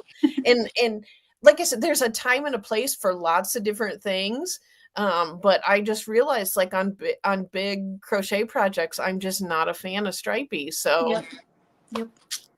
Now, I do like a color pulling. I don't like having to mess with the tension in color pulling, but I do like color pulling. yeah, I think it's super cool. I don't Mhm. think that I have what it takes to when like with Erica from Mhm. It's Time for Yarn, she's somehow able to stay mellow and be like, "Oh, it's okay. You just go back. You just frog this much. Make your tension a little tighter, a little looser." And I'm like, "How do you stay so mellow? I would be so aggravated." Yeah, yeah. She did a lot of beautiful color Mhm. pulling work. Some of the stuff that she was showing off is like, oh my gosh, Yeah. beautiful work. But But but it's like I think you might have to have the right temperament, you know Yeah. what I'm saying? Yeah. Just to be, like, cool with it. Like, Right. "Oh, it's okay if I frog 2 feet of this." Like, "Oh, Yeah. I just" But honestly, for anybody who is, I don't think anybody that's in here is a beginner to crocheting. But honestly, in my opinion, if you are a beginner in crocheting and you're having issues with tension, color pull. Ah. Because you have to have that right tension in order to let it actually pull itself. So Mhm. I would honestly say color pulling would be a good option if you're having issues with tension. So that's just my thoughts. So Amanda says, I'm okay with striped yarns depending on how long the color change is. The Mandela bonus bundle has a long color. Yeah, I like those too. Like when it's like short stripes, I can't, and it's just crazy. Yeah, shorter stripes, Yeah, yeah. I But can't. that's the thing, I kept buying all these cakes Mm-hmm. because it's so pretty in the cake form, but I'm Mm-hmm. like, "These are really long stripes," and yeah, Mm-hmm. it's just not Shannon's thing. Well, you can also color block with those too. Yeah. Well, So. and I have done that too. Mhm. And then, like, I did, like, a large corner to corner blanket with some of that yarn, and I loved the look of it because it was, like, very geometric, and I Yeah, thought it worked out great. It just in it's wearables, fine. Yeah, not yeah. my thing. Yeah, when it comes to wearables, I'm more of either it's got to be solid Mhm. or like a gradient ombre. Yeah. And even then, sometimes, because I want something that I can wear with whatever I feel like wearing that day. Mhm. And so that's why I gravitate towards a lot of neutral colors, is Yeah. Yeah. because if I feel like wearing pink that day and this project is, I don't know, like beige or something, there's not that big of a deal. Yeah. I don't think I would really wear pink and beige together. Well, I might, but I'm not big on wearing pink.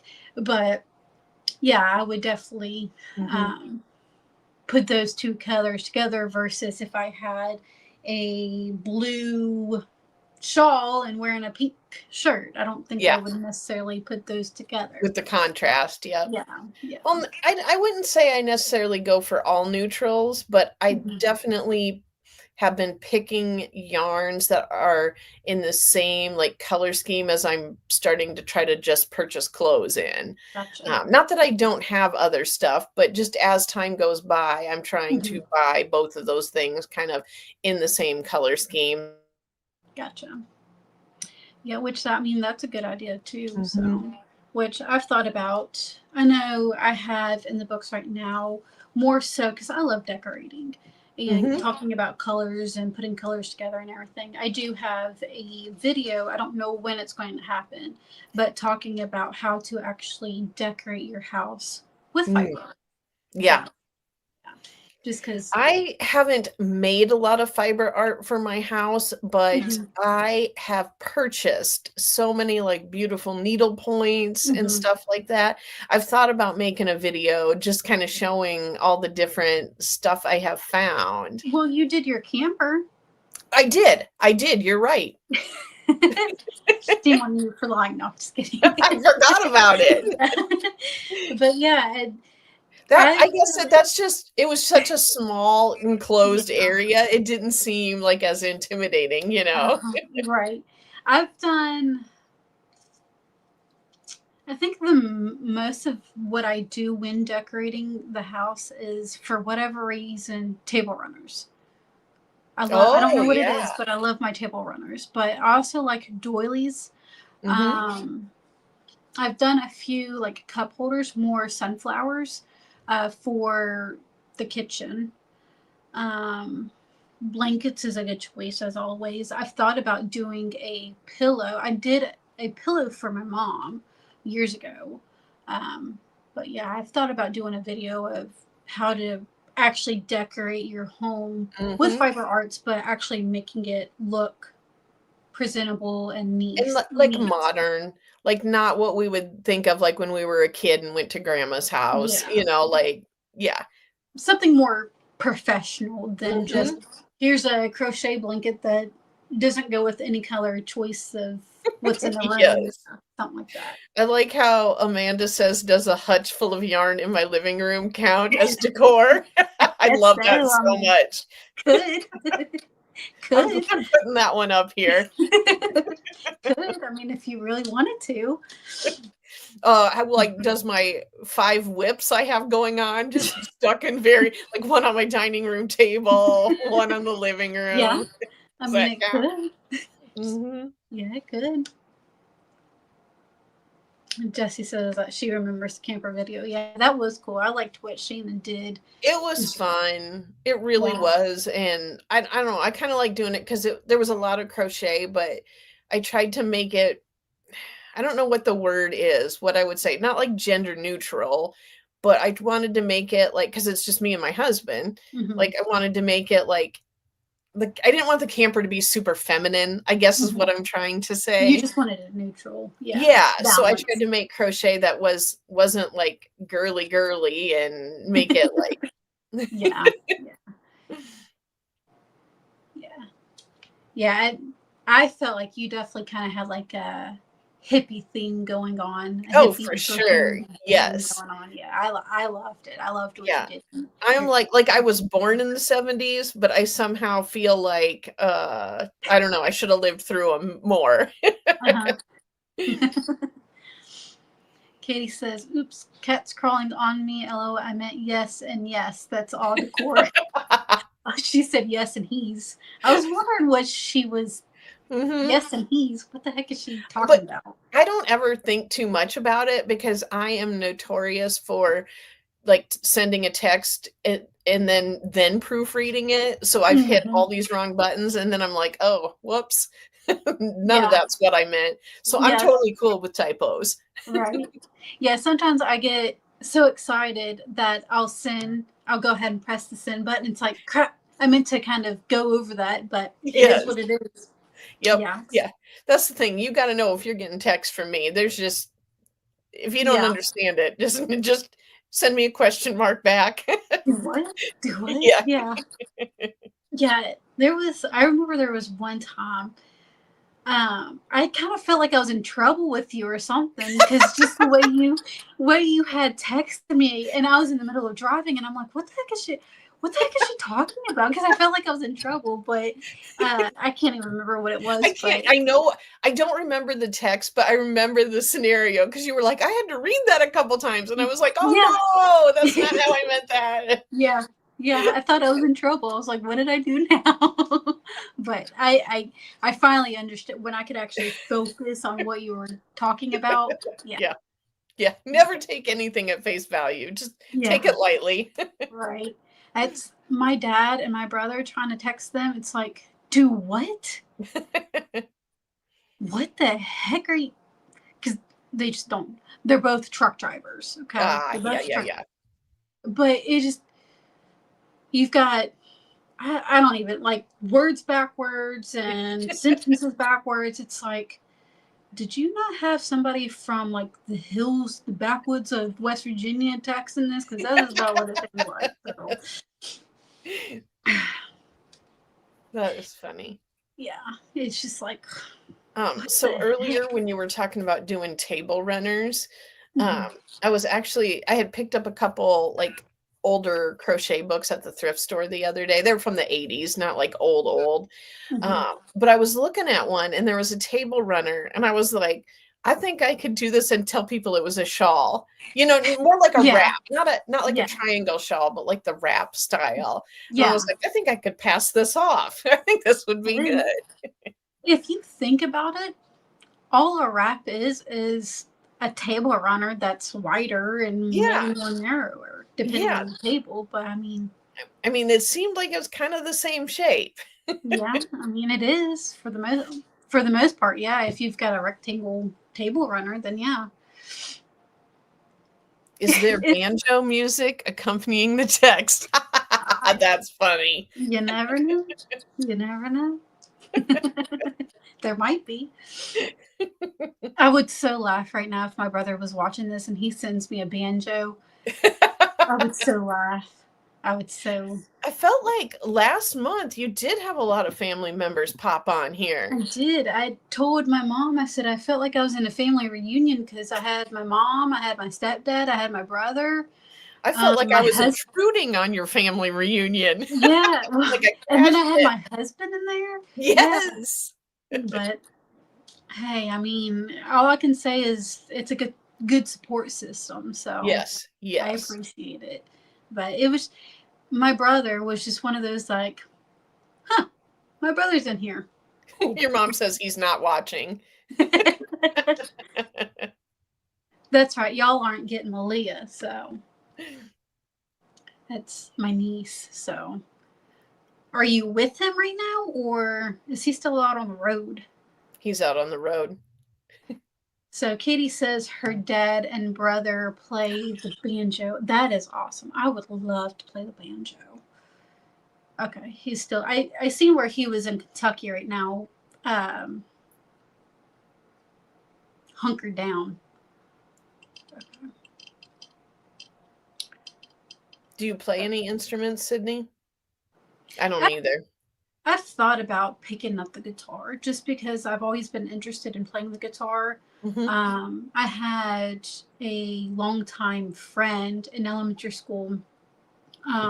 When we moved back to California, her two brothers, and her were starting a band, or they weren't starting the band. They had a band, and she was teaching me a little bit of how to play the guitar and the chords and everything. But by the time I could actually get into it, we were moving back east. So, but it's something that I've always been interested in. I know when I was little, I took one play class, or drama class. There we go, drama class, and I did not like it. I'm not a big stage presence person. Gotcha. Nope. And so I told my mom, I said I really didn't care for it. She's like, well, what do you want to do other than just play soccer? And so that's when I kind of started getting into actually wanting to take guitar lessons. So yeah, I love listening to music, and I can hear that notes go up and down, but I just do not have that in my talents, like to sing or to play. Like I just don't. I don't think I'm tone deaf, but maybe I am. Singing, you don't want to hear me sing. Your ears would bleed. But I would like to play the guitar or the banjo, something that I've been interested in the last few years. Now my husband, he knows how to play the dulcimer. Oh. Yeah, so which his grandpa, I think his grandpa taught him how to play that. I know his grandpa played the banjo as well. But yeah, I can't remember. I know he knows how to play the dulcimer. So, which is cool. It's kind of like a banjo. Just, is it one less chord or one more chord? I don't know. I don't know either. I just know what they look like. So, but were you ever in band or anything in high school? No, like I said, just never. I do not possess those skills at all. My daughter picks up everything. Like she's played piano, flute, trumpet, this thing that's like tinier than a trumpet that I can't remember what it was. Yeah, she's just always been really good, and she can sing well, but clearly she did not get those genetics from me. Yes, I know David's got a banjo, but I guaranteed he will not give it to me. I don't even know where he picked the banjo up. I know he's had it for a long time, my stepdad. He's had it for a long time. But where he picked it up from, I have no clue. I think Lydia actually bought a banjo at a yard sale for like $20. And then that was like one she did not pick up super easy. And then I think we had a relative over who was like, oh, I'll buy that for $50. And she was like, okay. There you go. Like she flipped it. She what? Probably she flipped it for a profit. Like if she would have kept it, she probably would have learned it eventually. But I'm pretty sure that was a banjo. I It just is feel what like it is. banjo isn't like a super common thing in Iowa. Probably not. I feel like guitar is probably more. Probably. I think banjo is more of the Yeah, Appalachian. you think more. Yeah, Yeah, yeah. yeah, yeah. Now the drums is another thing that would be really cool to learn how to. I'm all the time whatever. Act like I'm playing the drums, but Air drum. yeah. If somebody probably who actually played the drums seen me, they're like, "What the heck is she doing?" That's not how you do that. Leave me alone. Leave me alone. There's like, okay, the stupid movie called Hot Tub Time Machine. And Yes. then like in the beginning, and he's like air drumming to Motley Crue. And my Uh-huh. favorite part is when he throws the stick up and then catches it. Cause like Yeah. how dumb when it's like not even real. But so then if I hear that song on the radio, I'm like, You throw it up too. yes. Or sometimes like playing the piano, like just being weird and acting like I'm playing the keyboard, Yes. you know. Sid, make the drum noise again. That was good. Maybe you should beatbox. Did I make a drum noise? You did. Did I? I guess I unintentionally did that. I can kind of do a little beatbox, but that's about it. That's about the it. That's all extent you're of getting. it. That's all you're getting, Katie. Yeah, my friend in high school, she actually taught me. She's like, if you want to beatbox, all you say is boots and cats, but kind of twist it a little bit, and that's about all I know how to do is boots and cats. So I think it's cool how some people can, make these crazy noises that's come out of instruments, but beatboxing, that is so cool. Absolutely awesome that they can do that. That was everything. Well, I'm glad I can entertain you, Katie. Maybe you two can start like a whole separate thing where you're just like beatboxing and spinning at the same time. That would be pretty niche. That ha ha ha. Like the amount of people that are into those two things. Yeah, people would. I'd probably get ripped to shreds. Like, what the heck is this woman doing? That's not how you do. Like, no.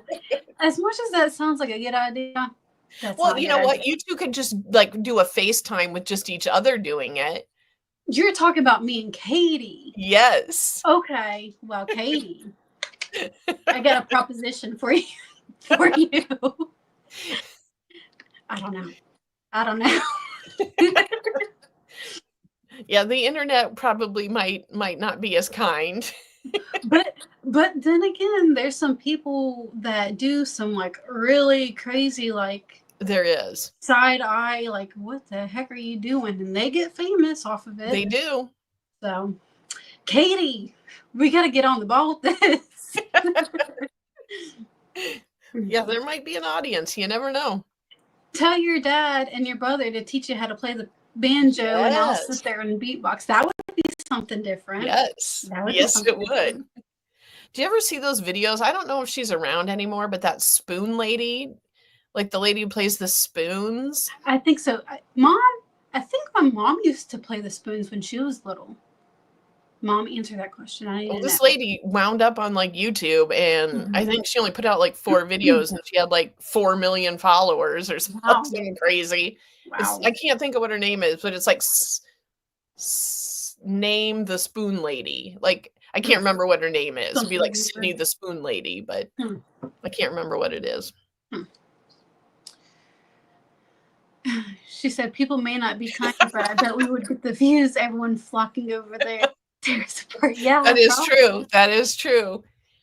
I see so many videos where I'm like, these people can't be serious. They have to be being outrageous on purpose. Just like, what is it called? Like rage bait or whatever, you know? Yeah. That's what we could do, Katie, is just rage bait.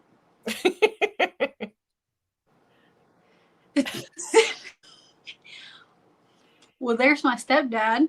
He said Sid eating ice cream as I'm playing the spoons, talking about my mom. That's not very nice. Shame on you. So I got sorry, this is not relevant to anything, but I got so excited because I haven't eaten ice cream in so long because Mhm. of my tummy and the Mm. dairy, and my friend bought me 2 pints from, like, a local creamery, and they were non-dairy. One of it was, like, a dark chocolate, and it had a coconut milk base, and Yeah. it was almost like a fudgesicle. It was so good, Mm. and then the Yeah. other one was a strawberry sorbet, and so she got me 1 pint of each of those, and I ate like half a pint every night for 4 nights, and it was gone, but it was so good. I Yeah. loved it so much. I know, excuse me, is it Walmart that sells Yeah. the coconut milk ice Yep. cream? It's one I think is it called, like, So Delicious, I think. Something like that. Yeah, Yep, something like yep. that. I haven't gotten that. This was my first attempt at non-dairy ice cream, but Okay. pretty good. Now, can you have frozen yogurt or No, no? I think that'd be the same, yeah. Okay. Mhm. Frozen yogurt is good. Have you thought about making your own? No. No. I mean, I Yeah. could. I definitely could. Hmm. Yeah, I've made ice cream before, but I've never made like frozen yogurt or sorbet. Mhm. So I don't know what the process of that would, if it would be Probably the pretty same similar. or different. Katie said I would have been totally down to rage bait this. Oh, geez. Uh-oh. Well, it's like when you see people doing stupid recipes and you're like, "Come on, that's the most difficult way to do that ever." Yeah, Or like yeah. when it drives me nuts when you see people pouring everything into one big bowl and you're like, "Come on, that's the worst possible way to mix Mhm. that." The cooking ones. Like Mhm. there was years ago that there was a lady, and I think it's they constantly do those stupid recipes, but she was taking like potato chips, like Lay's potato chips, and was making mashed potatoes out of it. Yeah, I mean Oh, I that know what you're yeah, talking that's about.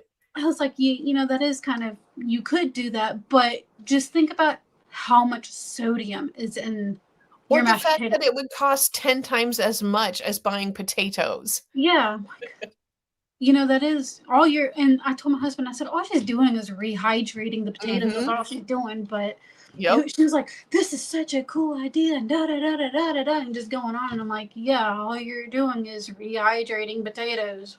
Woo, big deal. But yeah, that Just or the ones that like they have like a recipe or whatever, and then like in the middle of making the recipe, they stop. Like it cuts the video, and I'm like, I wanted to see the end of that. I wanted a cliffhanger. Should we I start want, doing crochet videos like that? yeah, yeah. Get in the middle of a project, almost done with it, and then Yep. don't ever show. No, I can't stand that because it's like I want to see the final product. Mhm. So, but you would probably get some views on that or You something. would. You would. You'd Just make some people because, mad, but yeah, just because curiosity does kill a cat. So, Mhm. mom still never answered me whether she played the spoons or not. Maybe she's protesting now. Maybe she is playing the spoons and she's eating ice cream. That could be. That could be. Mm-mm-mm. Yeah, my brother, he was in, we called him a geek because he was in band. Okay. No, she didn't. Okay. I thought she told me that she at one point played um, the spoons or knew somebody that played the spoons. I'm gonna Could look up have. something real quick here. She ham boned. What the heck is ham boned?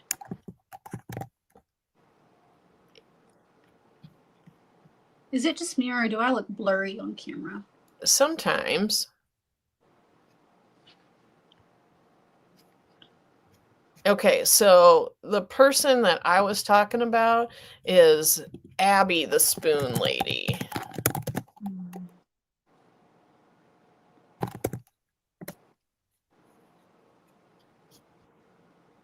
Yeah. Yeah. I don't know. I know I've seen one lady playing the spoons, and it was actually kind of recent. We were scrolling through YouTube on our Mhm. TV, and my husband was like, yeah, she's playing the spoons. I already knew what she was doing, but he was like, yeah, look at this. She's playing the spoons. And I'm like, yeah. And I thought my mom at one point knew how to play the spoons, but I guess otherwise. But what the heck what does he mean, ham boned? I don't know. I'll Google it. I don't know either. Unless he's being ornery. But that could be very well it too. He's very ornery. Ham boning is a form of body percussion where individuals use their bodies as instruments, often slapping, stomping, and patting different parts of their limbs and chest to create rhythmic sounds. It's a Okay. way to generate a musical beat without traditional instruments. So he's talking about when she throws a fit.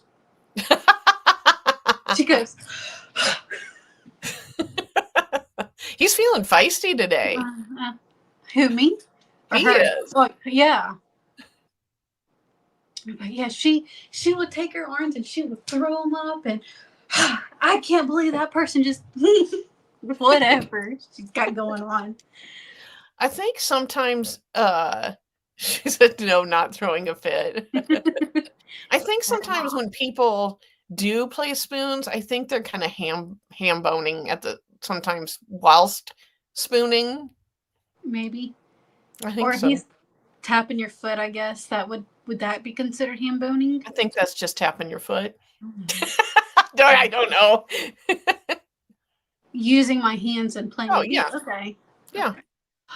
Okay, I remember. Okay, so she used to like take her hands and like, I can't really show you here. Get your leg up. Now I know, but like it's warm enough for shorts? Yeah, she would like do something like that. She would clap her hands. But that's what okay. Now I know what you're talking about, Mom. I had to turn my heater on this morning. I told you it was like 94 degrees here. Like 2 days ago it was 85, but it just took a turn. Okay, I remember now that you say, because I think she still does it every once in a while. I know when I was like before school, or not before school, before like a soccer game, I would sit there and I would do that. That was my thing, was like getting yourself psyched up, or like channeling your energy. I guess, yeah, or just soothing myself. So it was just one of those things that I was so anxious to get. Let's go. And yeah. Well, Jessie says, I have to go. This was really fun. Thank you, Shannon. Bye, everyone. Well, thank you, Jessie, for coming in. It was great seeing you, and I hope you can make it to another live at some point in time. And let us know when we're going to do, like, when we'll have you on. So yes, whether it's next month or in a few months or whatever. It doesn't have to be a Saturday morning either. We can just do whatever, just chill out. And because we've been talking about that for a while. Yeah. I know she's got some things going on, or did have some things going on. So Yep. But yeah, just let us know whenever you want to come up here. Yep, because I did a live with Jessie and we had a lot of fun. So I think we did that on like an evening or something. But yeah, she's fun to talk to. Yeah. And then we got to get Katie up here.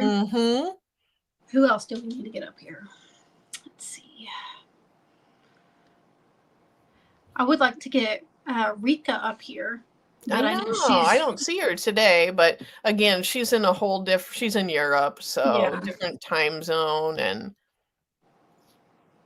which I convinced her to let me do a little spotlight on my blog on her. I have to send, I'm going to send it to her to have her like proof it. So she okays it. She was cute. She's like, I was going to chicken out, but my boys told me to do it. There aren't even that many people that read my blog. So it's not like it's right. Not like this huge, like if it was Bag O' Day or something. Yeah, exactly. But, Have you seen her new yarns that came out? Bag O' Days? I had seen like a quick snippet and that was it. Yeah, I want to see, like, I'm looking for Red Heart Super Red Heart Super Saver Ombre used to make a one called Cocoa. Mhm. And for a while, the dye lot was like almost like a reddish purplish brown, and I loved it. And then I tried ordering more, and it was just brown. Hmm. And like the dye lots were so different. And so I have two of those reddish purplish brown ones that I'm hoarding for like just the right project. But one of the bag a day ones did look a little bit like it was kind of that color. So that intrigues me a little bit, but Yeah, I've seen where she had like tonal ones. Was it yep, tonal? yep. They're pretty much ombre is Okay. what it looks like to me. And then she had another one too, but I can't remember what it was. But I just nothing really Yeah, that it's kind at of Mary Maxim. I hmm don't know. Mary Maxim is kind of hit or miss for me. Like I've gotten some good things there, but then sometimes I feel like I have like a really long dry spell with them where I'm like, I'm not really finding anything. Gotcha. Hmm. Have you? I know. Is it Hirschner's that does the mill ends? Yes, Have yes. you? Have you gotten anything?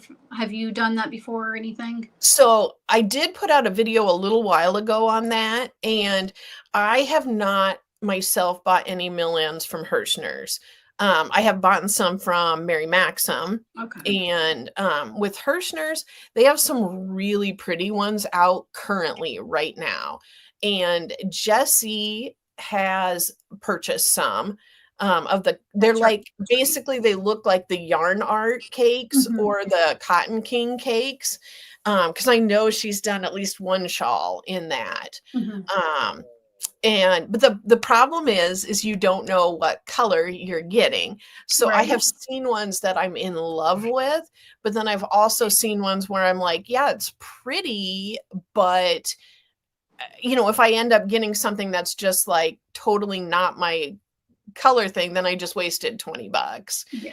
Yes. So Katie is saying something about the alpaca ones. And those are the ones I was really tempted to buy, but then they Mm-hmm. were so colorful. And I'm like, I'll probably get the rainbow ones. And I don't want the rainbow. Like if it Yeah. was the other one, I would want it. But, Mm-hmm. and there's nothing wrong with rainbow yarn. Not your I know stuff. yeah, it's just not my particular thing. So, but they do have good prices and theirs seem to be like kind of high end mill ends. Mm-hmm. If you are a person who likes mystery bags, it would probably be a great, way to Mm-hmm. get those because they are a good deal. I know like Premier though, they sell mill ends and theirs Okay. aren't as higher end. They're more like acrylics and stuff, but Gotcha. those you actually see Beforehand. what you're getting. Like you know what the color is. Hirschner's does have right now though some they're not mill ends, but they're like, I don't know if they called them like yarn bundles. There was a couple Halloween yarn bundles. There was a couple different ones where you do see what you're getting. Okay. Um, but yeah, I don't like surprises.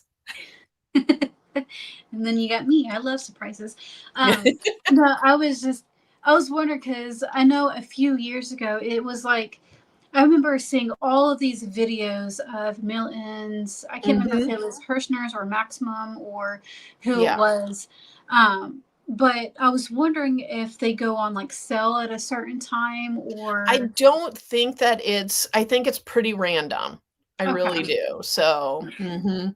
Because I've thought about from what I seen a few years ago, most of them is like the cakes. Mhm. Yeah. And so that's what I was, I'm mainly interested is in the cakes. But it's just the last time I looked, it didn't look like they were on sale. And so I wasn't for sure if there was a I certain time think or whatever. Yeah, I think the cotton cakes ones usually run about $15 uh for 2 cakes is what the mill Okay. ends are, which I mean isn't bad. No. Um the thing with Hirschner's is I love Hirschner's, love it. But Hmm. if you don't have a code for shipping, it is outrageous. So Mm. like they're in Wisconsin, I'm in Iowa. And one time I ordered with I learned my lesson. One time I ordered without a shipping code, and it was like $12 or $15 just to like go to an adjoining state. Jeez. But they regularly have, if you're signed up for their emails, they'll have regularly where they do like free shipping or like shipping under $1 if your order is $35 and over. Okay. Gotcha. Yeah. We don't see them doing just straight up free shipping. It usually has that minimum price. But I mean, I feel like at least once or twice a month, they're throwing an email up with that. So I don't know. I think at one point I was maybe had was on their email list, but I might have Well, they unsubscribed or something. inundate you with emails. Like there's multiple ones per day. Yeah, that's probably So why I it can be a unsubscribed. bit much and you can unsubscribe. I mean, I get that. Yeah. I know there was another one, like I think it's We Crochet as Yep. well, where they constantly, and Yes. I already get so many emails, Mhm. and it's just like, all right, when you're sending 5 emails a day, Yes. I cannot do this. I can't. That's the thing So, where you almost have to set up, like, a separate email just mhm. for those accounts that you Yeah, only go into. yeah. I have 2 emails. I have one that's for just like signing up for stuff or subscriptions or Mhm. whatever, and then I have another one that's more for YouTube Yep, and the Sweetpea Seeds Inspirations YouTube, or like business type of related yep, stuff, yep, or like very, very important stuff that I need to see as soon as it comes out. yep, So, exactly. yeah. Elizabeth is saying that Creative Grandma did a review of the swatches of Bod's new yarn. I Yeah, think I've I'll look seen at that. that, and then I will see if that one is what I'm looking for. Mhm. Um, like I said, I loved that Super Saver ombre and Mhm. was so disappointed when I found out it didn't always look like that. It was just a dye lot I had happened to get. Um, I think I remember that one that you're talking, the cocoa. mhm, It was like almost kind of like a cream color that faded yep, into a. Yeah, yep. okay, I remember because And I was like, I've been holding on to it for like 2 years now at this point, so I don't even think our stores have, which I don't really pay attention much anymore to Walmart yarn yeah. anyways, because it's just poor selected, but or Yep. poor selection. But I know one of your shorts actually just came up the other day. I think it was actually on Instagram of you talking about the latte stripes. Yes. Yes. And Which I, you can get that one at Walmart, yeah. and I gotta be honest, I mean, not texture-wise, but, like, color-wise and everything, that is one of my favorite Yeah. yarns. I Yeah. just like, that color scheme just speaks to me. Yeah. I've made several projects with that yarn. Mhm. I thought I I still had some up there, but I I don't. feel like, in a way, the latte stripe is kinda like the same level of popularity as the retro stripe, but it's like the Mhm. earth tone girls and the Versus, yeah. pastel girls. Yeah. Yeah. The Wednesday Addams and then her roommate. I can't think what that is. Don't ask me. Don't ask me. But yeah, I like the latte. I don't care for the feel of Red Heart, especially Mhm, that one. It's a little bit more rough, but mhm. I do like that colorway though. It's I feel like the Red Heart Super Savers that are more, like, deeply darker pigmented mhm. seem to be rougher. I don't know if Yes. that's just how it feels to me or if it's in my brain, but it seems Mhm. that way. No, I think it's all the because I know like dyeing acrylic is there's a lot more to it than trying to Mm, dye wool or cotton or whatever, where it is a was it synthetic yarn. Is it yeah, it's synthetic. There's just a different process, and I think when there's a darker hue, then they've got to add more coloration into it, so then okay, it kind of strips the softness, I think. that But makes sense. yeah, um, I know I've been wanting to try to dye some acrylic, and was doing some research a few months ago of just ways that you could dye acrylic, because there's not many people that talk about it. But I seen one video of this girl saying that you can dye acrylic yarn with acrylic paint. Oh. So I think I'm going to give that a go and see, because I've got plenty of acrylic paint back there. Just got to get some plain acrylic, Yeah. which you can find that wherever. Yeah, what do you got to lose? Yeah, see if it actually works or not. So I don't know. It's an experiment that Interesting. I'm wanting to try. So Might as yeah, well. I thought it was interesting too, because it was like dyeing acrylic with acrylic paint. Okay. Well, I think it's something that whether it works or not, I think you should document it and Oh then yeah, do the most video on it. definitely. Even if it flops, just be like, Yeah, I tried this. most, So you most, didn't have to. yeah, most definitely. I've even thought about, because like I was telling you, like I've researched that the Jacquard acid dyes don't take up on cotton, but somebody was like, yeah, you can use it, and I'm like, well, online it says that you can't, but that the acid dye is specifically for protein fibers, and I've thought about maybe trying to see if it would actually take, or how much it Yeah, would just take see up. what happens. So there's an I would idea watch there. that. Yeah. I'd be curious. But I wonder if Kim Knits has a video on that though. I Maybe. feel like she would, because I mean she I does feel all like she kinds of crazy. would. She does all kinds of crazy stuff. She's awesome. Yeah. Yeah, dyeing is just something I like to experiment with, see what works, what doesn't, and I mean you can never really truly mess up when dyeing. I mean, it's like painting a picture. I mean, you can't really truly mess. I I feel mean, you like I could can, but mess you that can't. up. I feel like I could. I tried painting and won't do that again. I was trying to make I watched somebody, I think it was on Facebook, their reels or whatever. They were making a dandelion picture, and that's, I mean, I love dandelions. And so I was trying to replicate what she was making, and yeah, mine just looked like, what the heck. Yeah, I feel like mine always looked like a child did it. I mean, it wasn't like, oh my gosh, that is horrible, but it was like, I would not sell that. I would not claim that. Like if you Really? saw it in a store, you would not buy that. No, no. It would be like, yeah, I can definitely tell that person's a beginner. That's how Yeah. it is. So.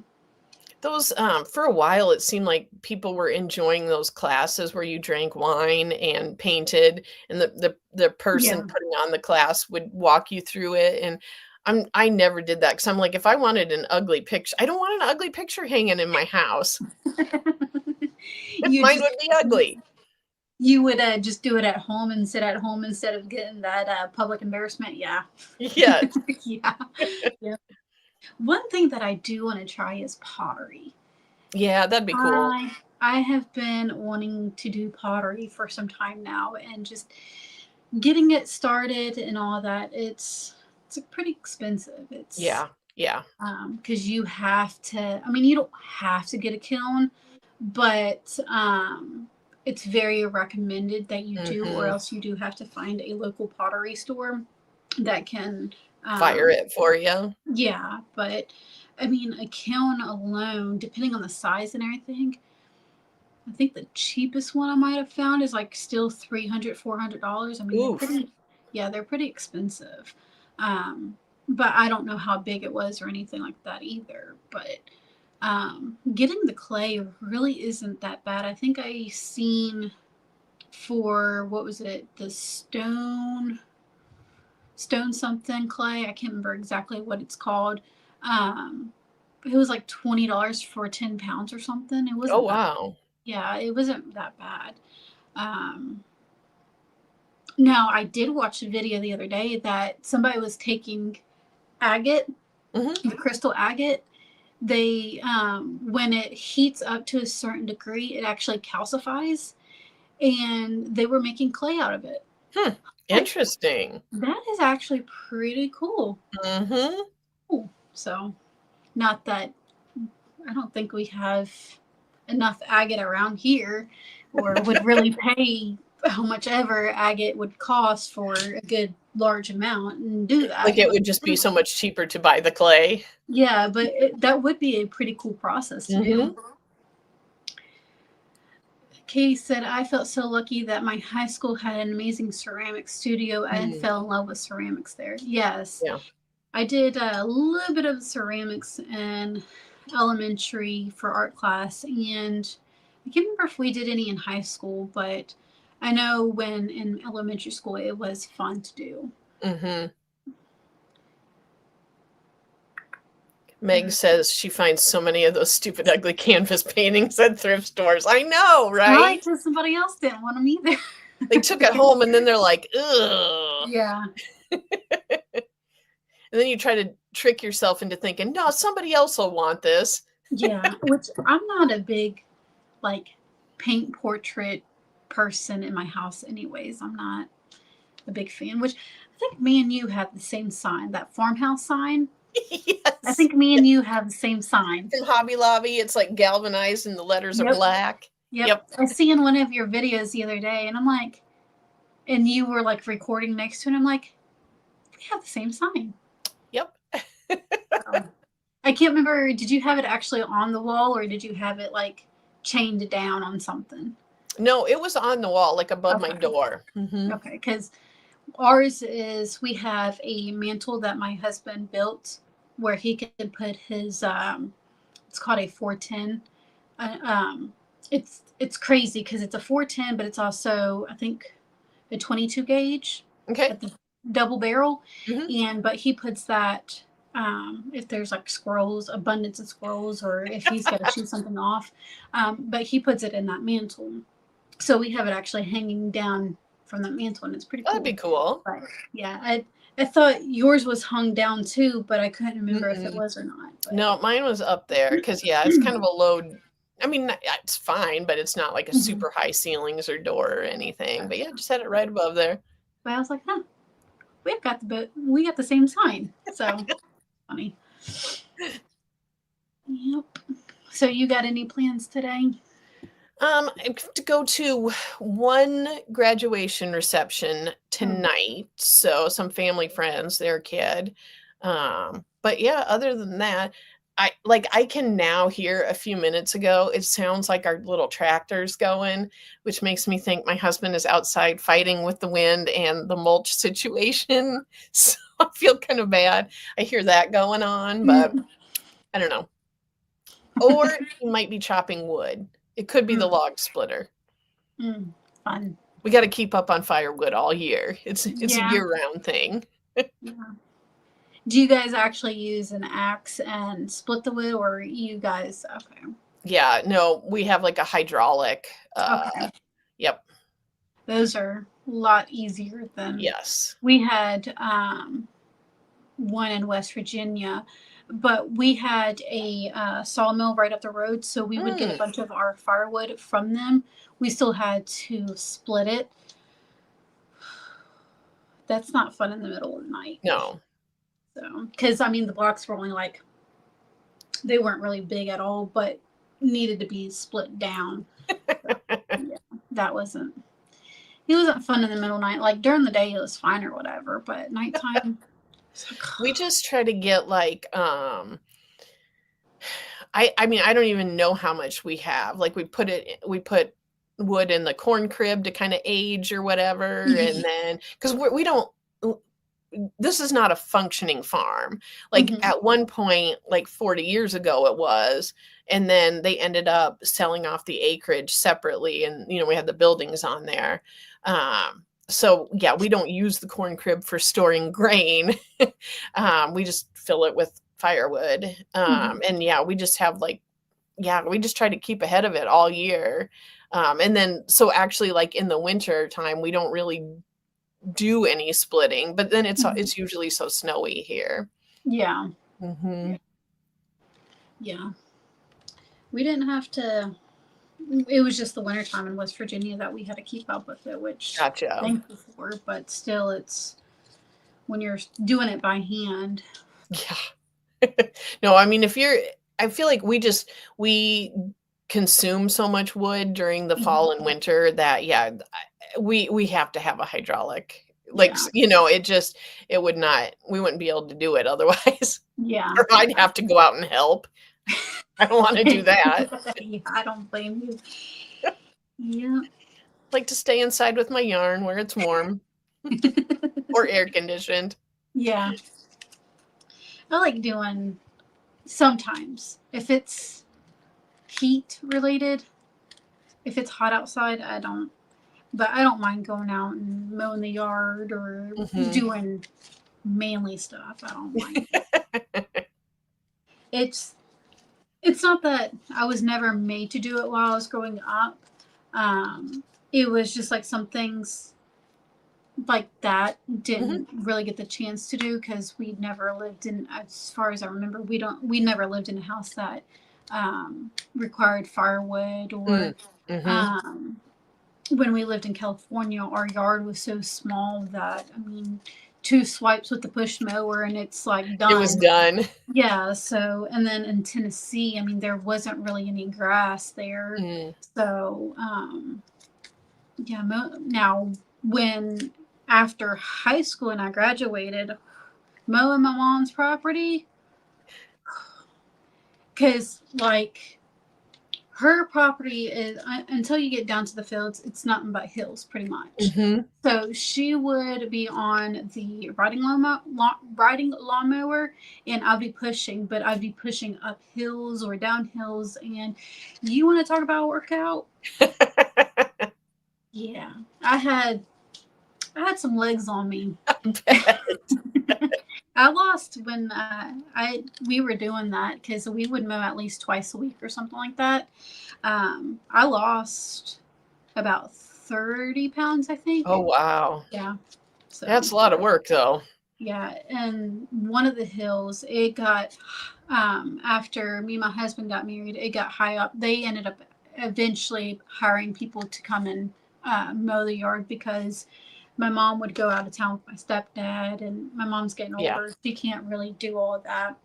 And so there was one time, I think they let it kind of grow up or something ended up happening. And my husband, he went out there to help weed eat it. He was probably out there for a good 3-4 hours and finally got done weeding just one side of the hill. I mean, it was... And you couldn't mow it because it was so high up. But it was, I felt bad for him that day. We mow like the area around our house, but we have like a pasture area in front that we just let grow. And then on the back end of our property, there's stuff we don't mow back there either.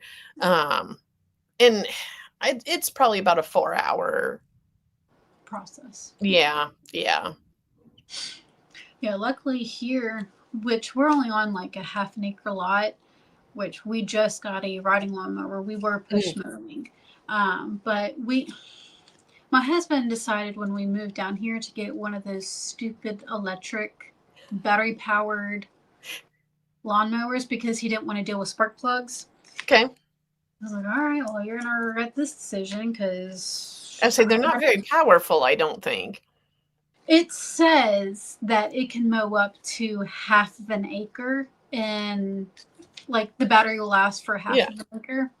It doesn't even cut our front yard within 15 minutes. Like I'll push mow our yard in like 15 minutes and within I can get a little bit of the section that's on the other side of our driveway done, but maybe 20 minutes push mowing and it's dead. It's like... So with that, it was literally an all day process. Yeah, because you got to just continually keep charging and... Yeah, so the battery finally shot, and he ended up getting a riding lawnmower from one of his coworkers that was selling his for fairly cheap. And within like 30 minutes, we've got the yard mowed. So yeah, that's got to be nice. Oh yeah, I mean, I didn't mind push mowing. It gave me a reason to get moving and exercise and everything. That's why I like push mowing. But yeah, I never really grew up using a riding lawnmower. Mm. I used a riding lawnmower once, and that was with my dad, and he was trying to teach me how to use one and stuff. Well, I wasn't doing something right. He ended up yelling at me and told me to get off of it, and that was the last time. So. And he ever did that again? Nope. So, and then, you know, and after high school, my mom was one that rode the lawnmower of what she could get with the riding lawnmower, and I was push mowing the rest. So. Got a little family chime in there. So far, you've called out your dad, brother, mom, me, Walmart, and PJ. What did I say about Walmart? You said they didn't have a good yarn selection. Well, I guess I'm just going to call y'all out. That is true, though. Their Y'all yarn selection is lacking. Yeah. It really is. I always look when I'm there, and every time I'm disappointed. Uh-huh. Well, you know what, David? You're the one that called Mom out. You called Mom out. Said she was eating ice cream. Yeah, with the spoon. The only spoon she was playing was eating ice cream. Yeah, that's feisty. Uh-huh. Yeah, I love you too. Uh-huh.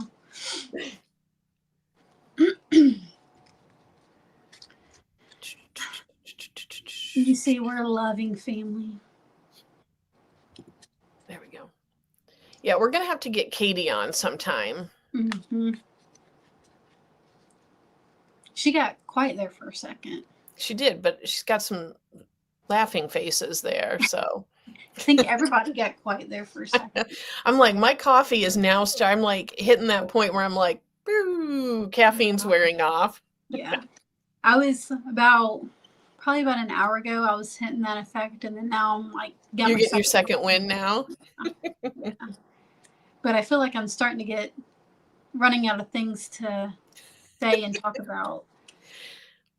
My husband's like, what the heck are they possibly talking about? He gives me crap all the time. I know. Because I'll be like, we're not going to be on very long today. And my husband's like, yeah, it'll be 2 hours. Yeah. I'm like, no, it won't. And then it's 2 hours. Yeah. It's he was giving me crap the other day because my sister ended up calling me. And we were talking about how long we were on the phone, which was like over 3 hours, like 3.5 hours. He's gosh. He's like, y'all talk about everything and under the moon, don't you? I said, well, pretty much.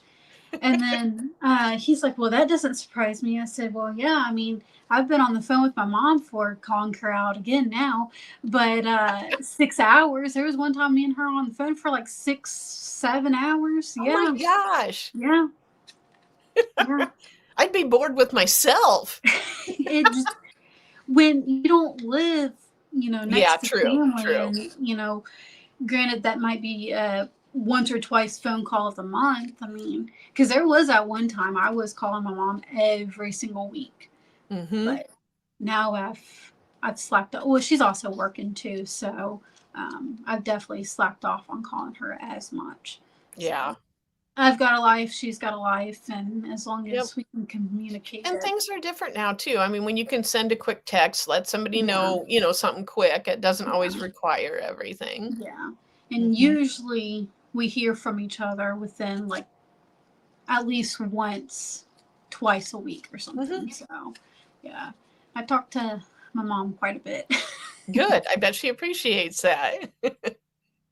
Probably sometimes. She probably gets a little annoyed with me sometimes. She probably wouldn't have it any other way. It is a treat when your adult daughter contacts you. Trust me. Yeah. Sometimes she's probably like, who the heck is calling now? And then I'm pretty sure she wouldn't have it any other way, though. Exactly. If so, she's just got to suck it up and deal with it. No, I'm telling you, moms enjoy it. Uh-huh.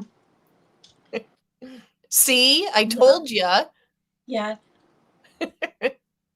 My daughter, she was like, can we call Momo? Can we call Momo? And I looked at the time.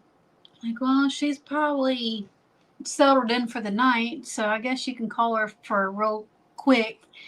Well, she was wanting to, my daughter is into Hot Wheels and stuff and monster trucks and stuff. She likes to take my phone because they FaceTime. She likes to take my phone and go into the room and pull out every single card that she Oh, has. And I'm like, we're not doing this. poor It's this way grandma. or nothing. Huh? Poor grandma having to sit through that. Yeah, I was like, we're not doing this tonight. We're not doing this tonight. So. Yeah, can't subject her to that all the time. No. I told my mom, I said, I'm pretty sure you didn't want to see all Every of her cards. single. Yeah. So I tried to save her from that. She got mad there for a second, but my daughter did. But she got over it real quick. Yeah, they move on. They move on. Now she's wanting her to count 1, 2, 3 and run around the house. Oh my gosh. And half the time she's stomping through the house, not actually running. She's stomping. Just stop running. Stomp, run. Stop. Stomp, running. There we go. That child is, she's something else. She's her mother's daughter? No, she's her daddy's daughter. Okay. I was the angel. He was the rascal. Okay. He got in quite a bit of trouble growing up. That would be the other way in our relationship. So you got in quite a bit of trouble. I was the one in trouble all the time. And then he was definitely like well more behaved, better student. Yeah. Mm-hmm. How old is your niece, Katie? If you don't mind sharing, you don't have to share that. Yeah, he was. Some of the stories I've heard, I was like, I can now understand why your mom did some of the things that you did, or she did. And then I was the angel of the children until I got into my teenage years. So I had my little rebel phase there for a little bit, and then I got myself situated out, I guess, and then I feel like I had a phase like that, only it lasted about 30 years. Well, I mean, I'm calming down now. Calming down? Yeah. After 30 years? Yep. Just a 30-year phase. Yeah. She will be 7 in June, then her sister is almost 2. Okay. So she's what? Is that 2nd grade? I think that's probably 2nd grade.